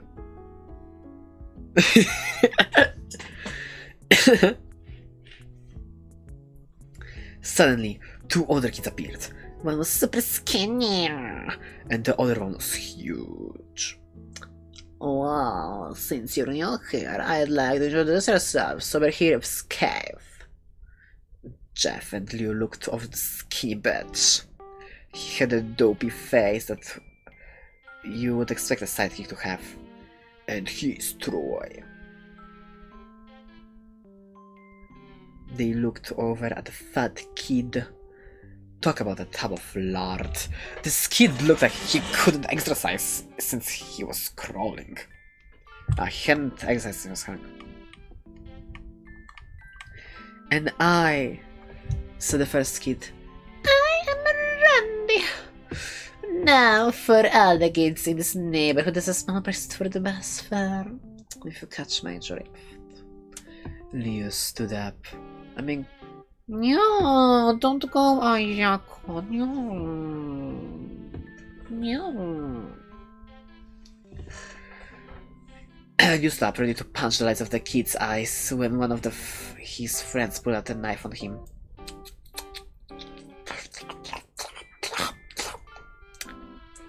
I had hoped he would be more cooperative, but it seems we must do this the hard way. The kid walked up to Liu and took his sword out of his pocket. Jeff got that feeling. What fucking child has a wallet with them? The fuck?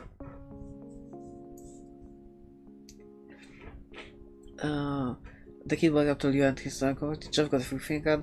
Now to show strong, a burning sensation. He stood up, but Liu gestured to him to sit down. Jeff ignored him and walked up to the kid. Listen here, you're the punk. Listen here, you're the punk. Give back my bros sword or else. Randy put the word in his pocket. And, well, it said fucking emote. Bitch. It's kinda cute. Let's not do. Okay. Oh, and what will you do, bitch? Just he finished the sentence, Jeff puffed the kid's nose. As Randy reached for his face, Jeff grabbed the kid's wrist and broke it. Randy screamed and Jeff grabbed the knife from his hand. Troy and Cave. Fucking bitch. And a knife from his hand, the tiger rushed to Jeff, but Jeff was too quick. He threw Randy on the ground. Cave lashed him, but Jeff ducked and stabbed him in the arm. Cave dropped his knife and fell to the ground, screaming. Troy rushed him too, but Jeff didn't even need a knife. He just... I think it's gonna hurt. He just punched Troy straight in the stomach and Troy went down. As he fell, he puked all over. Liu could do nothing but look in amazement at Jeff. Jeff, how did you... That was all he said. They said I was coming, and they knew that we were blamed for everything. So they started running as fast as they could. As they ran, they looked back and saw the bus driver rushing over to Randy and others. As Jeff and Liu made it to the school, they didn't dare to tell what happened. All they did was sit and listen. Liu just thought that his brother beating up 3 kids, but Jeff knew it was something more. It was something scary. As he got that feeling, he felt how powerful it was. The urge to just hurt someone. He didn't like how it sounded, but he couldn't help feeling happy. He felt that strange feeling go away and stay away for the entire day of school. Even as he walked home to do the whole thing in the bus stop, and now he probably wouldn't be even able to take the bus anymore, he felt happy. When he got home, his parents asked him how his day was. He said in some ominous tone, "It was a wonderful day." Next morning, he heard a knock on his front door. He walked down to find 2 police officers at the door, his mother looking back at him with an angry look. Jeff, those officers tell me you attacked 3 kids.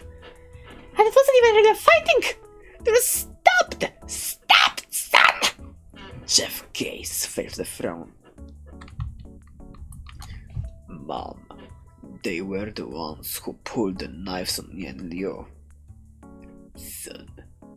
Sean, said one of the cops. We found 3 keys, 2 stabbed, 1 having a bruise in his stomach, and all the witnesses proving that you're from the scene. Now, what does it tell you?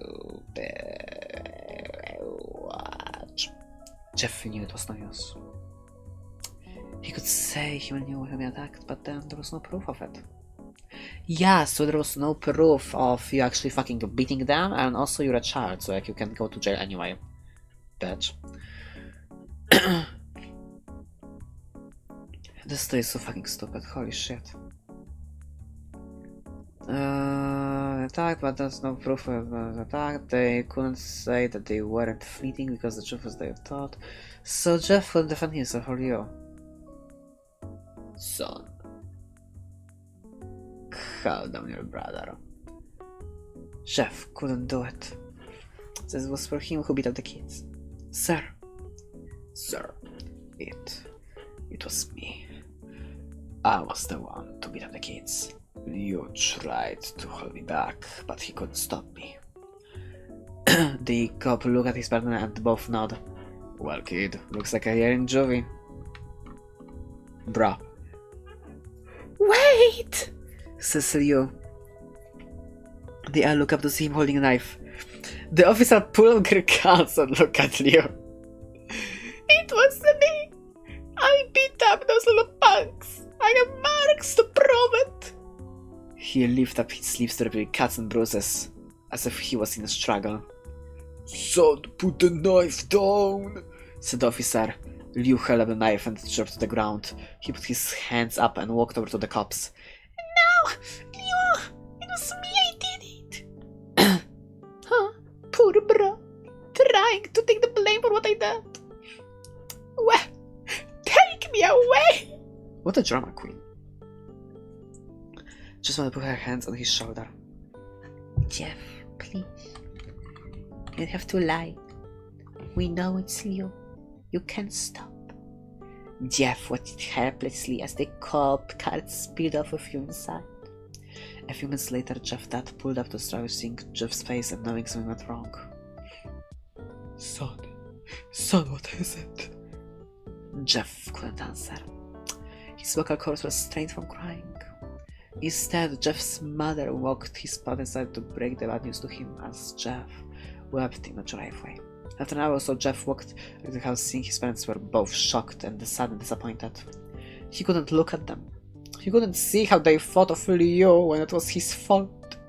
He just went to sleep trying to get the whole thing off his mind. 2 days went by and no word from Leo at GDC. No friends to out of nothing but sadness and guilt. That was until Sunday, when Jeff woke up his mother with a happy, bright, shiny face. Jeff, it's the day! She said, with opened the curtains to light the room.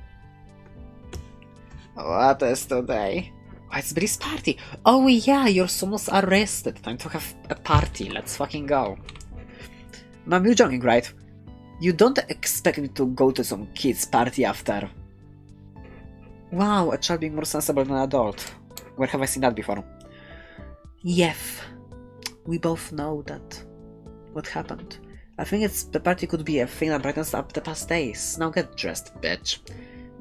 Jeff's mother walked out of the room downstairs to get ready herself. He fought himself to get up. He picked out a random shirt and a pair of jeans and walked down the stairs. He saw his mother and father all dressed up. His mother in a dress and father in a suit. He thought that they would... Why would they wear such a fancy clothes to a kid's party? Son, is this all you're wearing? Said Jeff's mom. But I'm wearing too much, he said. His mother pushed down the feeling to yell at him and hid it with a smile. Now, Jeff, we may be overdressed, but this is how you go if you want to make a good impression, said his father. Jeff grunted and went back up to his room. I don't have any fancy clothes, he yelled down the stairs. Just pick something, bitch, called his mother. He looked around his closet to find what he could call fancy. He had a pair of black dress pants he had for special occasions and an undershirt. He couldn't find a shirt to go along with it, though. He looked around and only found the striped and thread patterned shirts, none of which would go with dress pants. Finally found a white hoodie and put it on. Yes, because a hoodie works better. You're wearing that? They both said. Bitch, I wish I knew what was going on. You're wearing that? They both said. His mother looked at her watch. No time to change, let's just go! She said as she heard Jeff and his father out the door. They crossed the streets over to Barbara and Billy's house. So I can open it up and search for Desmos and Rift. It's...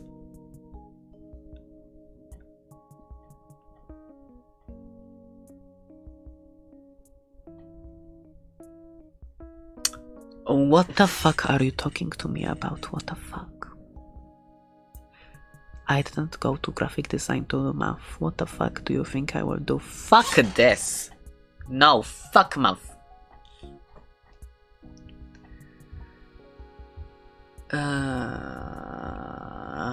Barbara. Just his parents, way overdressed. They walk inside. All Jeff could see were adults, no kids. The kids are in the backyard, Jeff.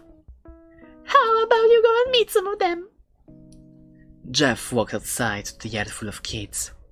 They were running around in a weird cowboy costumes and shooting each other with plastic guns. He might as well be standing at the Toys R Us. Suddenly, a kid came back to him and gave him a toy gun. Hi, wanna play? He said. Oh, no kid. I'm way too old for this stuff. The kid looked at him with that weird puppy dog face. Please, said the kid. Fine. He put on a hat and started to pretend to shoot the kids. At first he thought it would be totally ridiculous, but then he started to actually have fun. Yeah, I would also have fun murdering children. It might not have been super cool, but like, it was the first time he had done something that took his mind off of Leo. So he played with the kids for a while, until he heard a noise. A weird rolling noise that hit him. Randy. Beat. No. Randy, Troy, and Cave. All jumped on the fence on the skateboards. Jeff dropped the fake gun and ripped off the hat. Randy looked at Jeff with a burning hatred. Hello, Jeff, is it? He said. We have some unfinished business. Jeff saw his bruised nose. I think we're even. I pick up of you, and you get my brother some to GDC. Randy got an angry look on his eyes. Oh no, I don't go for even. I go for winning. You may have kicked our asses that one day, but not today. As he said that, Randy rushed at Jeff. They both fell to the ground. Randy punched Jeff in the nose and Jeff grabbed him by the ears and head-butted him. Jeff pushed Randy off him and both rose to their feet. Kids screaming and parents were running around to the house. Troy and Kevin both got gas out of the pockets. 12-year-olds with guns. Yeah, of course. Of course. No one interrupts our council fly, they said. Randy pulled out a knife on Jeff and stabbed him to his shoulder. Jeff screamed and fell to his knees. Randy started kicking him in the face. After 3 kicks, Jeff grabbed his foot and twisted, causing Randy to... actually back this time. Hi, fuck you. Randy started to kick him in the face. After 3 kicks, Jeff grabbed his foot and twisted, causing Randy to fall onto the ground. Jeff stood up and walked toward the back door, Troy grabbing him. Need some help? He picks Jeff up by the back of his collar and throws him onto the punched door. As Jeff tries to stand, he's kicked down to the ground. Randy repeats. He starts kicking Jeff until he starts to cough up blood. Come on, Jeff, fight me. He picks up Jeff from the kitchen, throws him into the kitchen. Randy sees a bottle of vodka on the counter and smashes the glass over his face. Fight! He throws Jeff back into the living door. Come on, Jeff, look at me. Jeff glances up, his face red with blood. I was the one who got your brother sent to JDC, and now you're just gonna sit here and let him rot in there for a whole year? You should be ashamed. Jeff starts to get up. Oh, finally! You said to stand and fight! Jeff now up to his feet, blood and vomit on his face. Once again, he says he gets a strange feeling, the one in which he has felt for a while. Finally he's up! Says Randy as he runs at Jeff. That's when it happens. Something inside Jeff just snaps. His psyche is destroyed. Oh, that's what I'm thinking. No, all he can do is kill. He grabs Ryan and punches him to the ground. He gets on top of him and punches straight in the heart. The punch is his hard to stop. As Randy grabs for air, Jeff hammers him down. Punch after punch, blood gushes from Randy's body until he takes one final breath and dies. Lama.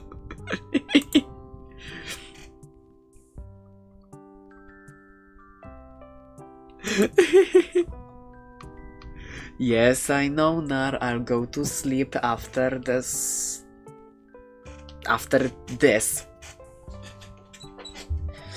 Everyone is looking at Jeff now.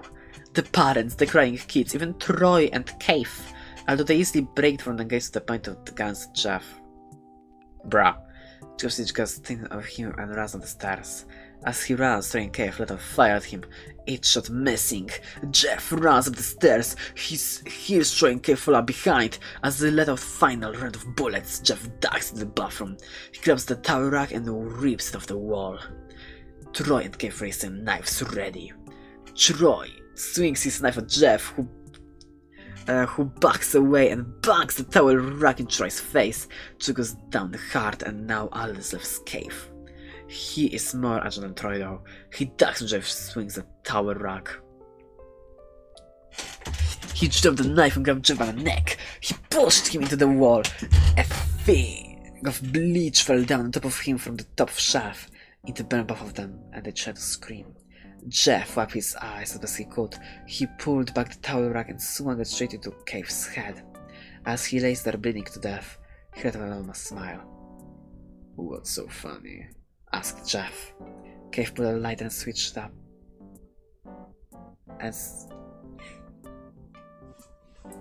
And switched it on. What's funny? He said. Is that you're covered in bleach and alcohol? Jeff's eyes widened as Cave threw the lighter at him. As soon as the flame made contact with him, the flames ignited the alcohol and the vodka. While the alcohol burned him, the bleach bleached his skin. Jeff let out a terrible screech as he caught fire. He tried to roll out the fire, but it was no use. The alcohol made him a walking inferno. He ran out the hall and fell down the stairs. Everyone started screaming as they saw Jeff, now a man on fire. Jeff to the ground, nearly dead. That's with Jeff saw his mother and daughter parents trying to extinguish the flame. That's when he passed out. Sleep well. Rest well. When Jeff woke, he had a cast wrapped around his face. He couldn't see anything, but he could feel. But he felt a cast on his shoulder. The stitches over his body. He tried to stand, but he realized that there was some tube in his arm. And when he tried to get up, it fell out and rushed in. I don't think you can get out of the bed just yet, she said as she put him back in his bed and reinserted the tube. Jeff sat there with no vision, no idea of what the surroundings were. Finally, after hours, he heard his mother. Honey, are you okay? She asked. Jeff couldn't answer, though his face was covered and unable to speak. Oh, honey, how great news! After all, the witnesses told the police that Randy confessed of trying to attack you. They decided to let you go. Okay. This made Jeff almost bolt up, stopping halfway, remembering the tube coming out of his arm. He'll be out by tomorrow, and you two will be able to be together again. Jeff's mother hugs Jeff and says her goodbyes. The next couple of weeks were those where Jeff was visited by his family. Then came the day where his bandages were to be removed. His family were all there to see it. what he would look like. As Douglas unwrapped the bandages from Jeff's face, everyone was on the edge of the seats. They waited until the last bandage holding the cover was almost removed. "Let's hope for the best," so the doctor quickly pulls the cloth, letting the rest fall from Jeff's face. Jeff's mother screams at us of his face. You and Jeff's dad stare. I love how the Jeff's dad doesn't even have a fucking name. Like, what the fuck? "What happened to my face?" No, wait. "What happened to my face?" Jeff said. He rushed out of bed and ran to the bathroom. Because he knows where the bathroom is. It's not like he was blind the whole time. He looked in the mirror and saw the cause of the distress his face is. It's horrible. His lips were burned to a deep shade of red. His face was turned into a pure white color and his hair singed from brown to black. He slowly puts his hand on his face. It had a sort of lottery feel to it now. He looked back at his family and then back at the mirror. "Jeff," said Leo. "It's not that bad." "Not bad," said Jeff. "That's perfect." His family were equally surprised. Jeff started laughing uncontrollably. His parents noticed that his left eye and hand were twitching. "Jeff, are you okay?" "Okay? I've never felt more happy." Wait, no. "Okay. I never felt more happy." "Look at me. This face goes perfectly with me." He couldn't stop laughing. He stroked his face, feeling it. Looking at it in the mirror, what caused this? Well, you may recall that when Jeff was eating candy, something in his mind, his side snapped. Now he was left as crazy cave as shit. That is, his parents didn't know. "Doctor," said Jeff's mom.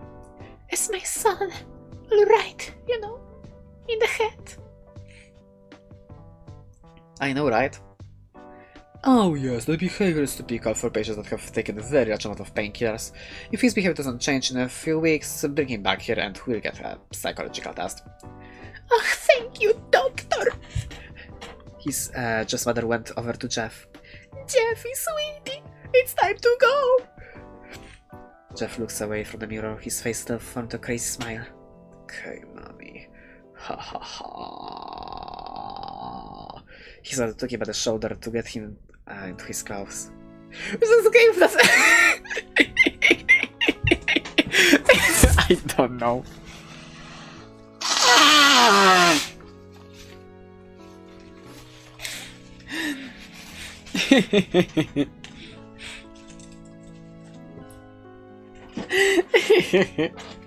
It's funny. "This is what came in," said the lady at the desk. Because this whole creepypasta is cringe. Said the lady at the desk. Jeff's mom looked down to see the black dress pants and white hoodie her son wore. Now they were clean of blood and now stitched together. Jeff's mother led him to his room and made him put his clothes on. Then they left, not knowing that this was their final day of life. Late at night, Jeff's mom awoke to a sound coming from the bathroom. It sounded as someone was crying. She slowly walked over to see what it was. She looked at the bathroom and saw a horrendous sight. Jeff had taken a knife and carved a smile into his cheeks. "Jeff, what are you doing?" asked his mother. Jeff looked at his mother. "I couldn't keep smiling, mommy. It hurt after a while. Now I can smile forever." Jeff's mom noticed his eyes ringed in black. "Jeff! Your eyes!" His eyes were seemingly never closing. "I couldn't see my face. I got tired and my eyes started to close. I burned the eyelids out so I could forever see myself, my new face." Jeff nodded slowly backed away, seeing her son was going insane. What's wrong, Mommy? Aren't I beautiful? Yes, son. She said. Yes, you are. Let me go get Daddy so he can see.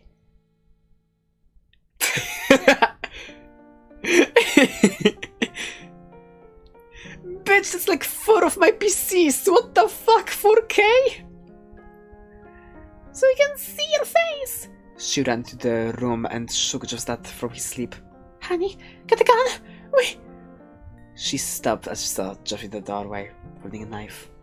Mommy, you lied. The last thing they hear was Jeff rush at them with a knife, cutting both of them.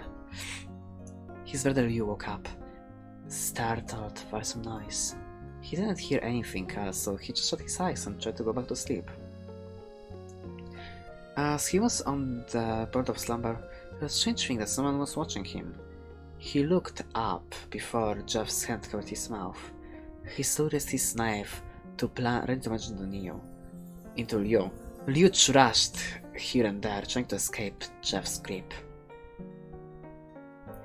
Shh, Jeff said.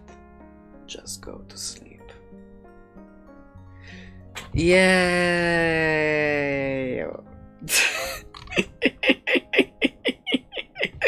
Wasn't this so good? Wasn't this amazing and wonderful? Aren't you happy you got to witness this? Party, it's never over. Should I read Jane the Killer now?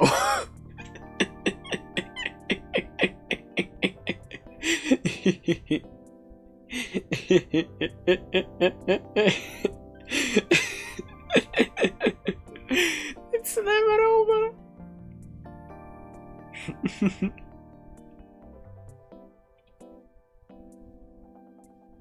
Sonic X, oh god, no, that's even worse. Oh god.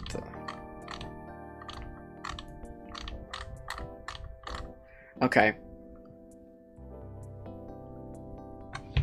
This is an edge fest, I know, right? It's so terrible. Okay, let me do the... wait. Sonic X story. Let's see...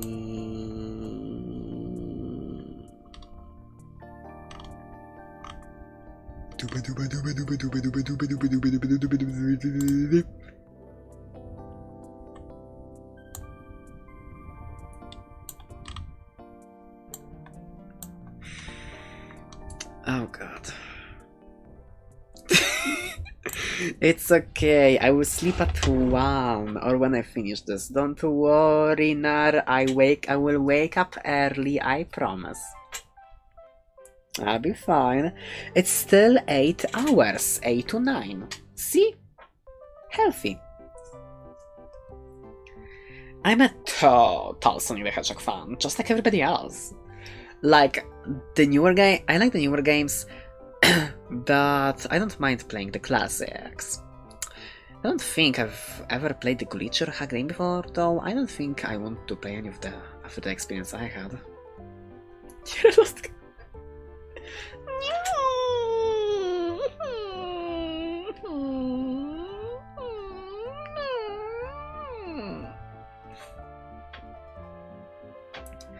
No, I'm not.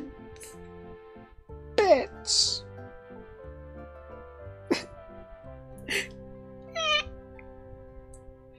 It started on a nice summer afternoon. I was playing Sonic Unleashed. I liked how you could get to explore the towns in it, until I noticed out of my peripheral vision that the mailman had arrived and put something in my mailbox, as usual, and left. I paused my game to go to see what's in the mail. The only thing in the mailbox was the CD case for computers and a note. I took it inside. I looked at the note first and realized it was from a dear friend Kyle. Let's just call him that, whom I haven't heard from in 2 weeks. I know that because I recognize his handwriting. Though that was weird how it looked. It looked badly written. And scratchy and somewhat difficult to read, as if Kai was having some hard time writing it down and then in a hurry. This is what he wrote. Tom, I can't take this anymore. I had to get rid of this thing somehow before it was too late. I was hoping you'd do it for me. I can't do it. He's after me. And if you don't destroy the CV, he'll come after you too. He's too fast for me. Please, Tom. Destroy this godforsaken disk before he comes after you too. It's too late for me. Destroy the disk and you'll destroy him, but do it quick, otherwise he'll catch you. Don't even play the game, that's what he wants, just destroy it. Please. Kyle. That was weird. Even though Kyle is my best friend and I haven't seen him in 2 weeks, I didn't do what he asked me. Of course you didn't, you fucking disgusting, pathetic, retarded bitch. I didn't think just a simple gaming desk could do anything bad to him. After all, it's just a game, right? Boy, was I about to be wrong. Anyway, I looked at the disc and it looked like any ordinary computer CDR disk. Except it had a black mark. I said, dang, what a sec, let me just that. Exactly. Sonic X. And it was much unlike Kyle's handwriting. Meaning he must have something gotten found, so it's like a password per email. Sonic on the writing of the CV. I was actually excited and I wanted to play it since I'm a big Sonic fan. Damas. I went up to my room and turned on my computer and put a disc in and start the game. And the title popped out. I noticed that this was the first Sonic game. I was like, awesome! Because like I said, I like the classics. The first thing I noticed was that out of the place of the place to start, it was for a split second when when the title image turned into something much different, something I now consider horrifying before cutting to black. I remember what the image looked like in that split second, before the game cut back. The sky had darkened, the title emblem was rusted and ruined, the Sega 1991 was now instead Sega 666, and the water turned red like blood, except hyper-realism. Shouldn't it be surrealistic?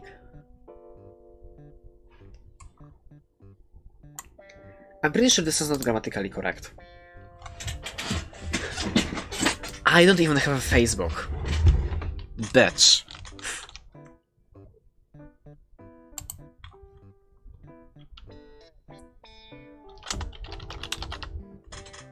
Damas. Hyper-realistic.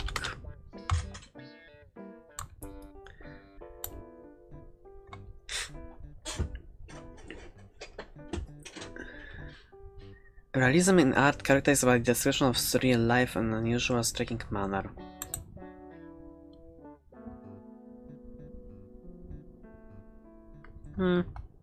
Whatever.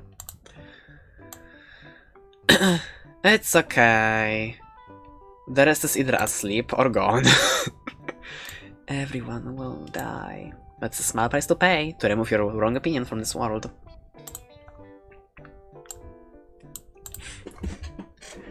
But the freakiest thing... What the fuck? But the freakiest thing was in split second, because I can remember definitely all of this in split second, don't fucking at me, was Sonic. His eyes were pitch black. And bleeding with 2 glowing red dots staring right at me. And his smile had stretched wider up to the edge of his face. I was rather disturbed about the image when I saw it. Though I figured it was just a glitch and forgot about it. Yes, I forgot about it, but I remember everything. Fuck you. After it got to black, it stayed like that for about 10 seconds or so because I have a stopper in my hand and I know exactly the time. And then another weird thing happened. The save file select from Sonic the Hedgehog 3 popped up. And I was like, what the fuck? That's what's they're doing in the first Sonic Odyssey game. Anyway, then I noticed something was off. The background was the dark, cloudy sky of the Bad Stardust Speedway level. Real. No, it's like, oh, it's very scary and shouldn't be happening because that's not normal. But it's just a visual glitch. Yes. Oh my god, girl. Anyway, I noticed something was off. The background was the dark, cloudy sky of the Bad Stardust Speedway level from Sonic CD, and there were only 3 save files. The music was creepy covers of winter music from Earthbound. Only it has been extended seemed to happen in reverse. The image of the symbol when you see the big levels are just red standing over 3 files. What freaked me out was more of the character select.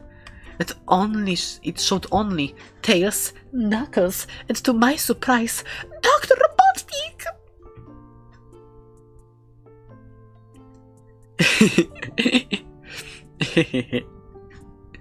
Now I was sure that something was up. I mean, how can you play as Robotnik in classic Sonic game, for crying out loud? Fun fact. In Polish, Robotnik quite literally means worker. Like just worker. Yeah. Worker. It's funny. That's when I realized that this wasn't a glitchy game, but a hacked game. Oh no! Yeah, it was definitely a hacked game. It was really creepy, but as a smart gamer, I wasn't scared. Or at least tried not to be. I told myself that it was just a hacked game and nothing to worry about. I know they are! Real!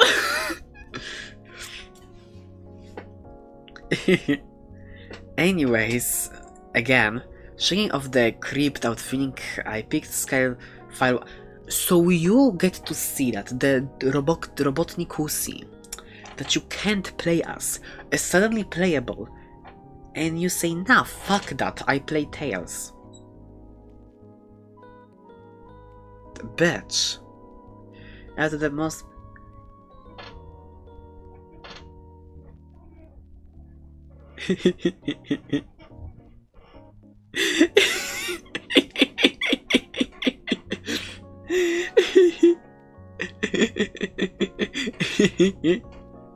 and this is why you don't revisit the memories, to keep them actually feeling good. Oh god. Anyways, stringing up the computer, I picked out phase 1, chose Tails, and when the game started.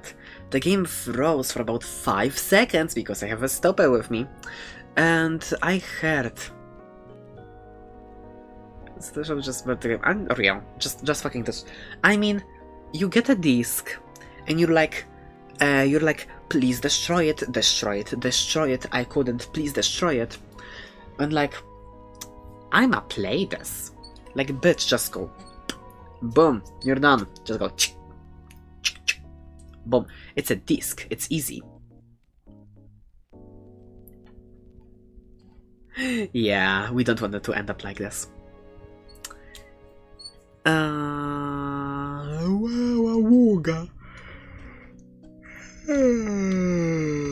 Okay, the creepy pixelated love. That's an awful like Kefka from Final Fantasy before cutting back to black. The screen stayed black for about 10 seconds or more when it showed the typical level thing, except in simplistic shapes. There were different shades of red, and text showed only Heal Act 1. The screen faded in and the level title vanished, revealing Tails in the green hill zone from Sonic Uno. The music was different though. I could have made something better. The music was different though. It sounded like a peaceful melody in reverse. Anyway, again, you really like to use anyway, don't you, little bitch? I started playing and had... Anyway, I started playing and had tails start running like you would in any other classic... that doesn't sound correct. Any other classic Sonic games. What was odd was that as Tails was running along the level, there was nothing but flat ground and a few trees for 5 minutes. That was when the peaceful music started to lower down into a slow, deep tones, very slowly as I kept going. Suddenly I saw something and I stopped to see what it was. It was one of the small animals lying dead on the ground bleeding. That was when the music started to slow down. Tails had a shocked and sudden look on his face, and I never saw him like this before. So I had him move along, and he kept that worrying look on his face. As he kept moving, I saw more dead animals, and Tails moved past them looking more and more worried as the music lowers and moves past the dead animals. I was shocked to see how many are dead. They look as I killed them in rather gruesome ways. A squirrel had handkerchief what happened to be in this entries out. Bunny had all four of his limbs torn off, and Duck had his eyes cut shut because it chipped out. I felt sick, my stomach, and then some massacre apparently of the attacks, blah blah blah. After a few more seconds, there was no more animals, and I'm getting some stuff, and I can't continue. Boring. After a minute passed, after the music stopped, I was running up the hill, and then he stopped. Wow. Poetry. It wasn't until I saw why. Sonic was there on the other side of the screen with his back against Tails, with his eyes closed. Tails looked happy to see Sonic, but then his smile faltered, obviously noticing that Sonic wasn't responding to him. If not acting as if he totally was not used to his presence. Tails slowly walked towards Sonic, and I noticed that I wasn't even moving the keyboard to make him move. So this had to be a cutscene. Suddenly I began to have a growing feel of dread as Tails walked closer to Sonic to get his attention. I felt Tails was in danger and something was bad going to happen. I heard a faint static growing louder as Tails was about to say from Sonic, and stopped and stuck his hand to touch him. The foreboding feeling in my gut was growing stronger, and I had to tell Tails to get away from Sonic, and static grew louder. Suddenly, a split second, I saw Sonic's eyes open and they were black with those red glowing dots, just like the title image, though there wasn't a smile. What happened was screen turned black and static sound was off. It stayed black for about 7 seconds, again stopper. And then white text appeared, forming a message saying, Hello! Do you want to play with me? At this point I was creeped out. I didn't want to continue the game. Okay. Turn it off. Bitch. But my curiosity got the better of me when I was taken to a different level, and the level title now saying Hide and Seek. This time I was in the Angel Island level from Sonic 3, and look, everything was on fire! Tails looked as though he was scared out of his wits this time. He actually looked as though he was this time he actually has made a frantic gesture to me as he wanted to get out of the area he was in as fast as possible. I started to get freaked out by this. I mean, Tails was basically breaking the fourth wall, trying to tell me to get him out of here. Okay, you yourself said that it's a hacked game, so someone made it. You're a little bitch. So I pressed down on the keyboard, on the arrow key, as hard as I could to make him run as fast as he could. The pixelated version of that creepy theme when you meet Shadow in an arc as Robotnik from SA2 was playing when I made this check through the desert forest to help him escape from whatever he was trying to run from. Suddenly, I heard a creepy laugh, that awful Kefka laugh. Right after 10 seconds, again for my stopper, passed, I helped Tails run through the forest, and then I started seeing flashes of Sonic popping everywhere on the screen, again with those black-red eyes. The music changed, the suspenseful drowning jig as I see Sonic behind Tails gaining on him, up flying. He wasn't running, he was actually flying, yes we know. The flying pose was his pride, was making looked very similar to Metal Sonic's flying pose in Sonic CD, except it was just Sonic, and he had the black red eyes again. Only this time, he had the most deranged looking grin on his face. He looked as though he was enjoying the time he was giving the poor old the fox as he ganged up on him. I know, right? But no, why would he? Suddenly, Tails tripped. Under cutscene, the music stopped and Sonic vanished. Days later, I started crying for 15 seconds that I measured with my stopper. The scene was rather upsetting to watch, so I kind of teared up to myself. But the Sonic appeared right in front of Tails, and Tails looked up in horror.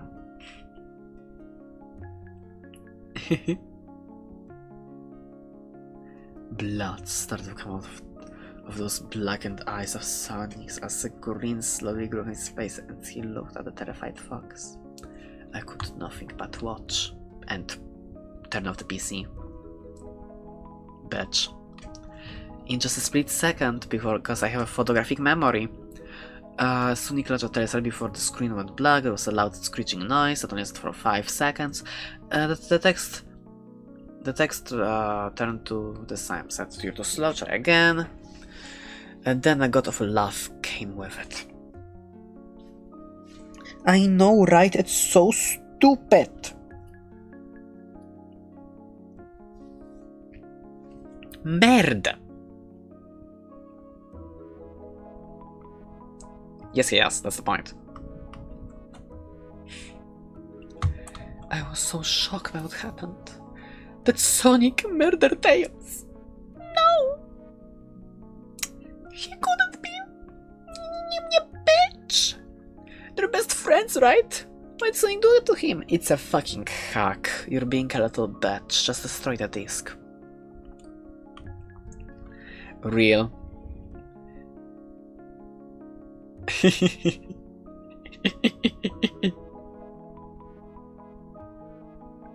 Narrator, I'm pretty sure the game was made after the pasta, like based off of it.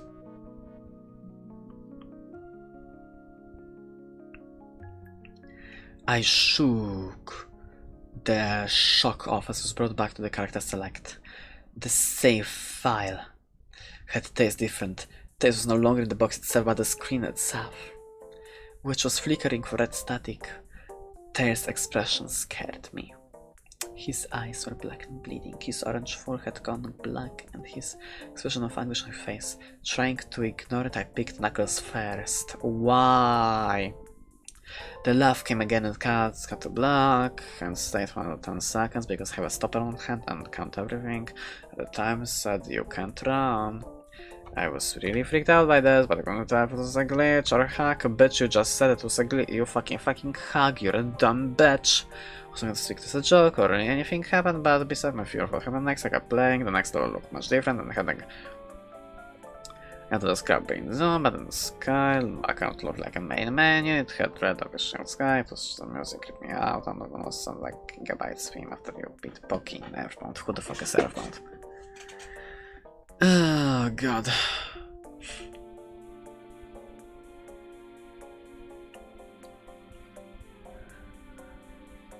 I also noticed that Knuckles looked afraid after just like Tails did. Though not as much. More rather, he looked a little unnerved. He broke the fourth wall just like Tails and looked as if he wasn't sure about what's going on. But I made him move anyway. I know, right, Fexy? They always are. Oh, thank fuck, it's only 8 minutes left. As he ran down straight, as he ran down the straight pathway in the dark level, as he was there, the flicker red static game. Then, after a few seconds of running, I noticed several bloodstains on the metallic ground. Cute! I felt a growing sense of fear and again was thinking something horrible was going to happen to Knuckles. I can't. He looked nauseated walking down this bloodstained road, but I still kept him going. Suddenly, as Knuckles ran, Sonic appeared right in front of him, with his black and red eyes, and red static appeared again when he turned the vanished, showing nothing but the black screen with text saying, "Found you!" I was now scared. Sonic found Knuckles already? What was going on? Anyway, red static came again, and when I was back to the level, Knuckles looked like he was panicking. And Sonic Cusi was nothing to be found. And this time, that high-pitched screaming from Silent Hill's one final boss was playing. Was this some kind of boss battle with Sonic? God, I hope it wasn't, honestly. So suddenly, Sonic appeared right behind Knuckles in what appeared to be pixelated black smoke. I mean, Knuckles turned and punched Sonic, but Sonic vanished in the black piece of smoke before I could even land a hit. We can stop this. Destroy the disc, eject the disc and destroy it at the moment, reset the progress, just stop playing, be better at game, stop being game better. Or he can just turn off the PC. It's not that fucking difficult. Before he could load the hit, a terrible laugh came off. Then Sonic appeared behind.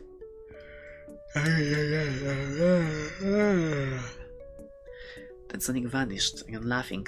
Knuckles was panicking even more, and I felt like I was going crazy. Sonic was practically playing with us. He was being gay. He was playing a secret game, a little mind game with me and Knuckles. Real. Another cutscene played as Knuckles fell onto his knees and clutched his head sobbing. I felt his agony. Sonic was driving both of us crazy, yeah, sure. Then in a split second, Sonic lunged at Knuckles and the screen went black with another sort of screeching voice that lasted for at least 3 seconds. Another text appeared. So many souls to play with, so little time. Would you agree? What the hell? Just what is going on? I started to think Sonic was actually trying to talk to me through the game, but I was too scared to think that. I was brought back to the main menu, but this time the second box had Knuckles in the TV. His red fur darkened to a reddish grey. His dreadlocks were dripping with blood as his eyes were black and bleeding too. And he had this look of sadness in his face. I began to think those actual characters shoved those TV screens on the save files, but I couldn't believe it. I didn't want to believe it. Yep. But he remembers everything in a split second because of course he does. Of course he fucking does. I didn't want to believe it. So I shut off the game and took a break? Holy shit! Holy fucking shit, he did it! He did it!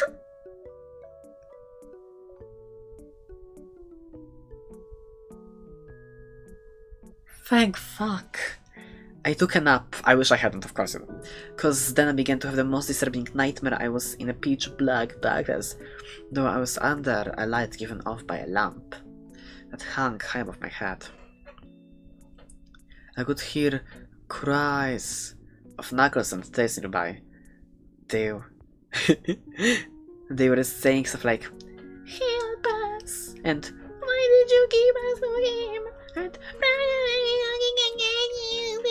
but I'm sorry. Wait.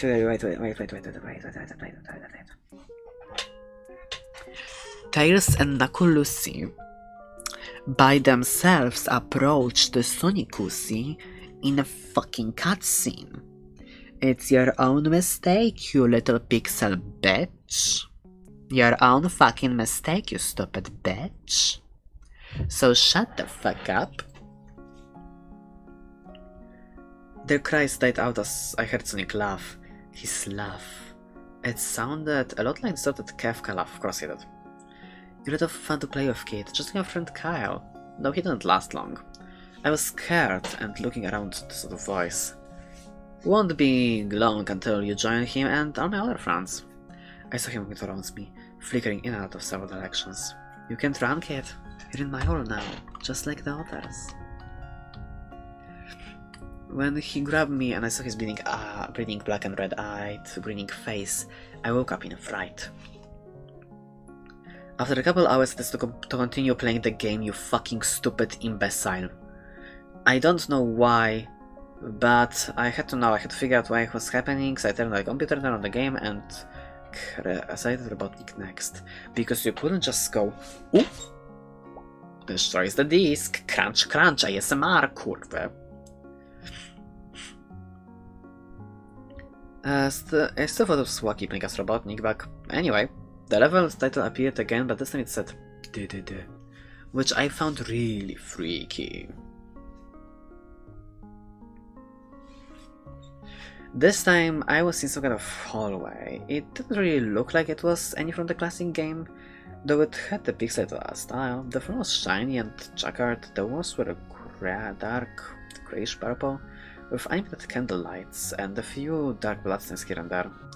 And there was a dark red curtain hanging above from the top part of the screen. Every 12 seconds or so, that red curtain sways very slowly, but whenever you're playing the game, you can barely see it move. The music was oddly pleasant, a piano playing rather sad yet peaceful song, but I knew better. This was the song that played in Hill Act 1, only it was in reverse. The Robotnik didn't look entirely nervous like Tess Knuckles did, but he did have a suspicious look on his face, as if he was a bit paranoid. He did his little animation when he just was bending. His head turns to the left and then right, at least twice, and then strikes at me, so he has no idea where he was or what's going on. Even though I was scared of my mind about what was going to happen, I had Robotnik continue onward. He did his usual running animation, you know, when you've beaten him at the end of a Sonic classic game and you have to chase him. So we continued going through the hallway. And then I stopped, and a long flight of stairs leading downward. Now I was nervous, even Robotnik seemed too unsure of himself, though I pressed downward. As I led Robotnik down the stairs, I noticed that the walls have gotten darker yet darker. The shadows growing deeper, photon readings negative. This next experiment appears to be very, very interesting. What do you two think? And more reddish. The red torches are now eerie blue. Then we landed onto another hallway. This one was longer than the last one, or at least it felt like it. And then we headed down another flight of stairs down. Again with repeating ourselves. I love that. Fucking bitch. This one was much longer. It took at least one full minute because I have a stopper with me. And then I heard that horrid Kefka laugh again, and the music slowly faded until it was quiet. As it did, the walls turned more dark red and torches were a black flame now. When Robotnik landed onto the third hallway, I noticed he looked a bit, well, really creeped out. Though he tried to hide it, I couldn't blame him, I was scared too. Suddenly Sonic popped right in front of Robotnik. The same way he did Knuckles and the red static. The red static lasted for about 15 seconds and then it showed up the most unpleasant image. The image showed a hyper-realistic of Sonic standing in the darkness where you can only see his face, where his head and torso faded into black. If I say it was hyper-realistic, I mean he looked so real you could actually see the lines of blue fur as you could feel the fur touch the screen. His face. Oh god, he's the most horrifying smile I had ever seen. It's saying something considering I saw the image at the start of the game. Fuck you. His eyes were wide and black and once again crying blood, which also was hyper-realistic because of course it was. And those two small glowing dots in those black eyes staring right at me, as if staring into my mind. His grin was wide and demonic. His teeth stretched to the sides of his face like a Cheshire cat. His Sonic had fangs, very sharp fangs. Of course it is impossible, but bruh. Much like the werewolf's teeth, except more vicious looking, somewhat yellowish, and from what looks of it, had stains of blood and small bits of flesh on his lips and fangs, like as if he ate some animal. Bitch! You have toothbrushes for a reason. I don't care how big those chompers are. You clean those fucking teeth, you stupid bitch. I stared at the gruesome image for a good 30 seconds, never taking my eyes off it. I felt as if he was actually looking at me, smiling at me. That face just like takes 10 seconds for it to etch itself into my brain for good. Then the screen flickered, with red static again for 3 times. On the 3rd time I heard that Kefka laugh, except this time it sounded distorted, demonic even. It went to the image except there was text again. The real space time was pretty much one of the most horrifying things I saw in this game. I am God. Bruh. Damas. I am the Godusi, obviously, you stupid bitch. It was when I realized that message while looking at the Sonic. When it hit me, I realized that they're there. Because I need to finish this. Somehow. The Sonic was a monster, pure evil, sadistic, all-power, nightmarish, demanded monster, all those victims were tires, and I was about me possibly Kyle, just his other tires, and the game was very, he's chaotic nightmarish what, and he was very heavy victims, blah blah blah. I forgive you.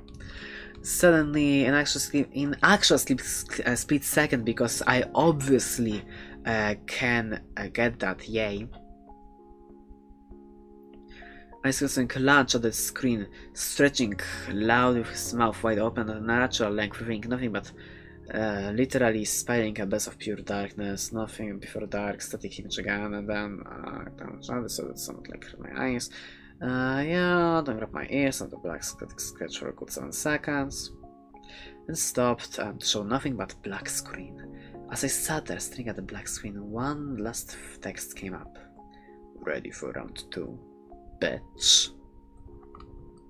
I hope they aren't. Kefka laughed, now sounding more clear as Sonic was right behind me. Played 3 times as I looked at the text in shock and confusion. Then I got booted back in the main menu of the game. For the 3rd save I had the TV remoting in the same tormented state as Knuckles and Tails. Yeah, but time I have the picture of a turtle. I had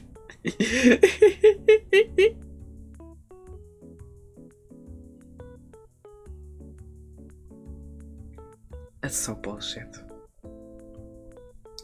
Robotnik's skin turned dull grey because he has no skincare.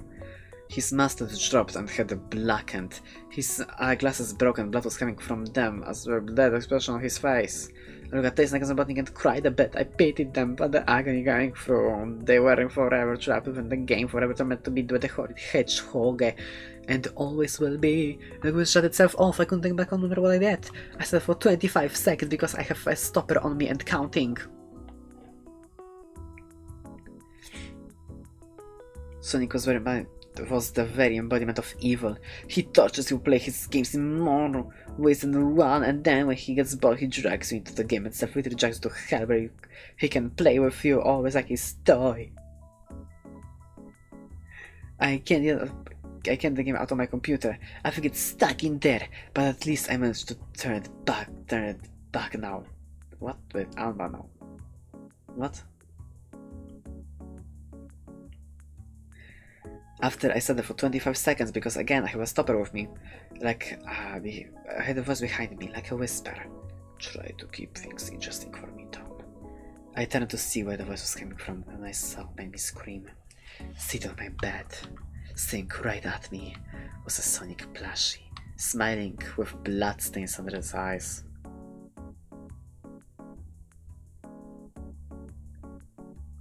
Bruh. Bruh, are you... You're pathetic.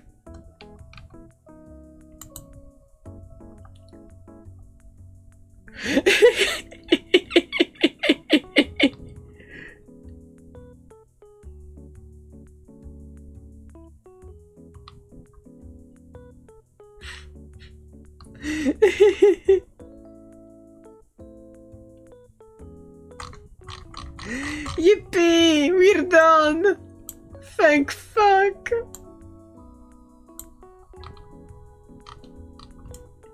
Jesus Christ, that was awful. Holy shit.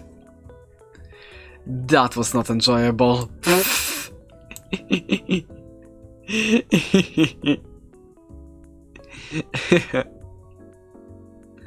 But that's alright. Life. Yeah, the writing was fucking horrible. Well, it is my bedtime now. Time to go to sleep. I am little eepy. Very eepy. I'm not being the eep allegations. The allegations are catching up to me. In my eep hours.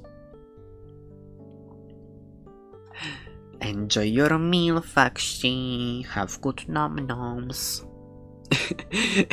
I'm glad you enjoyed. Very much Ubo.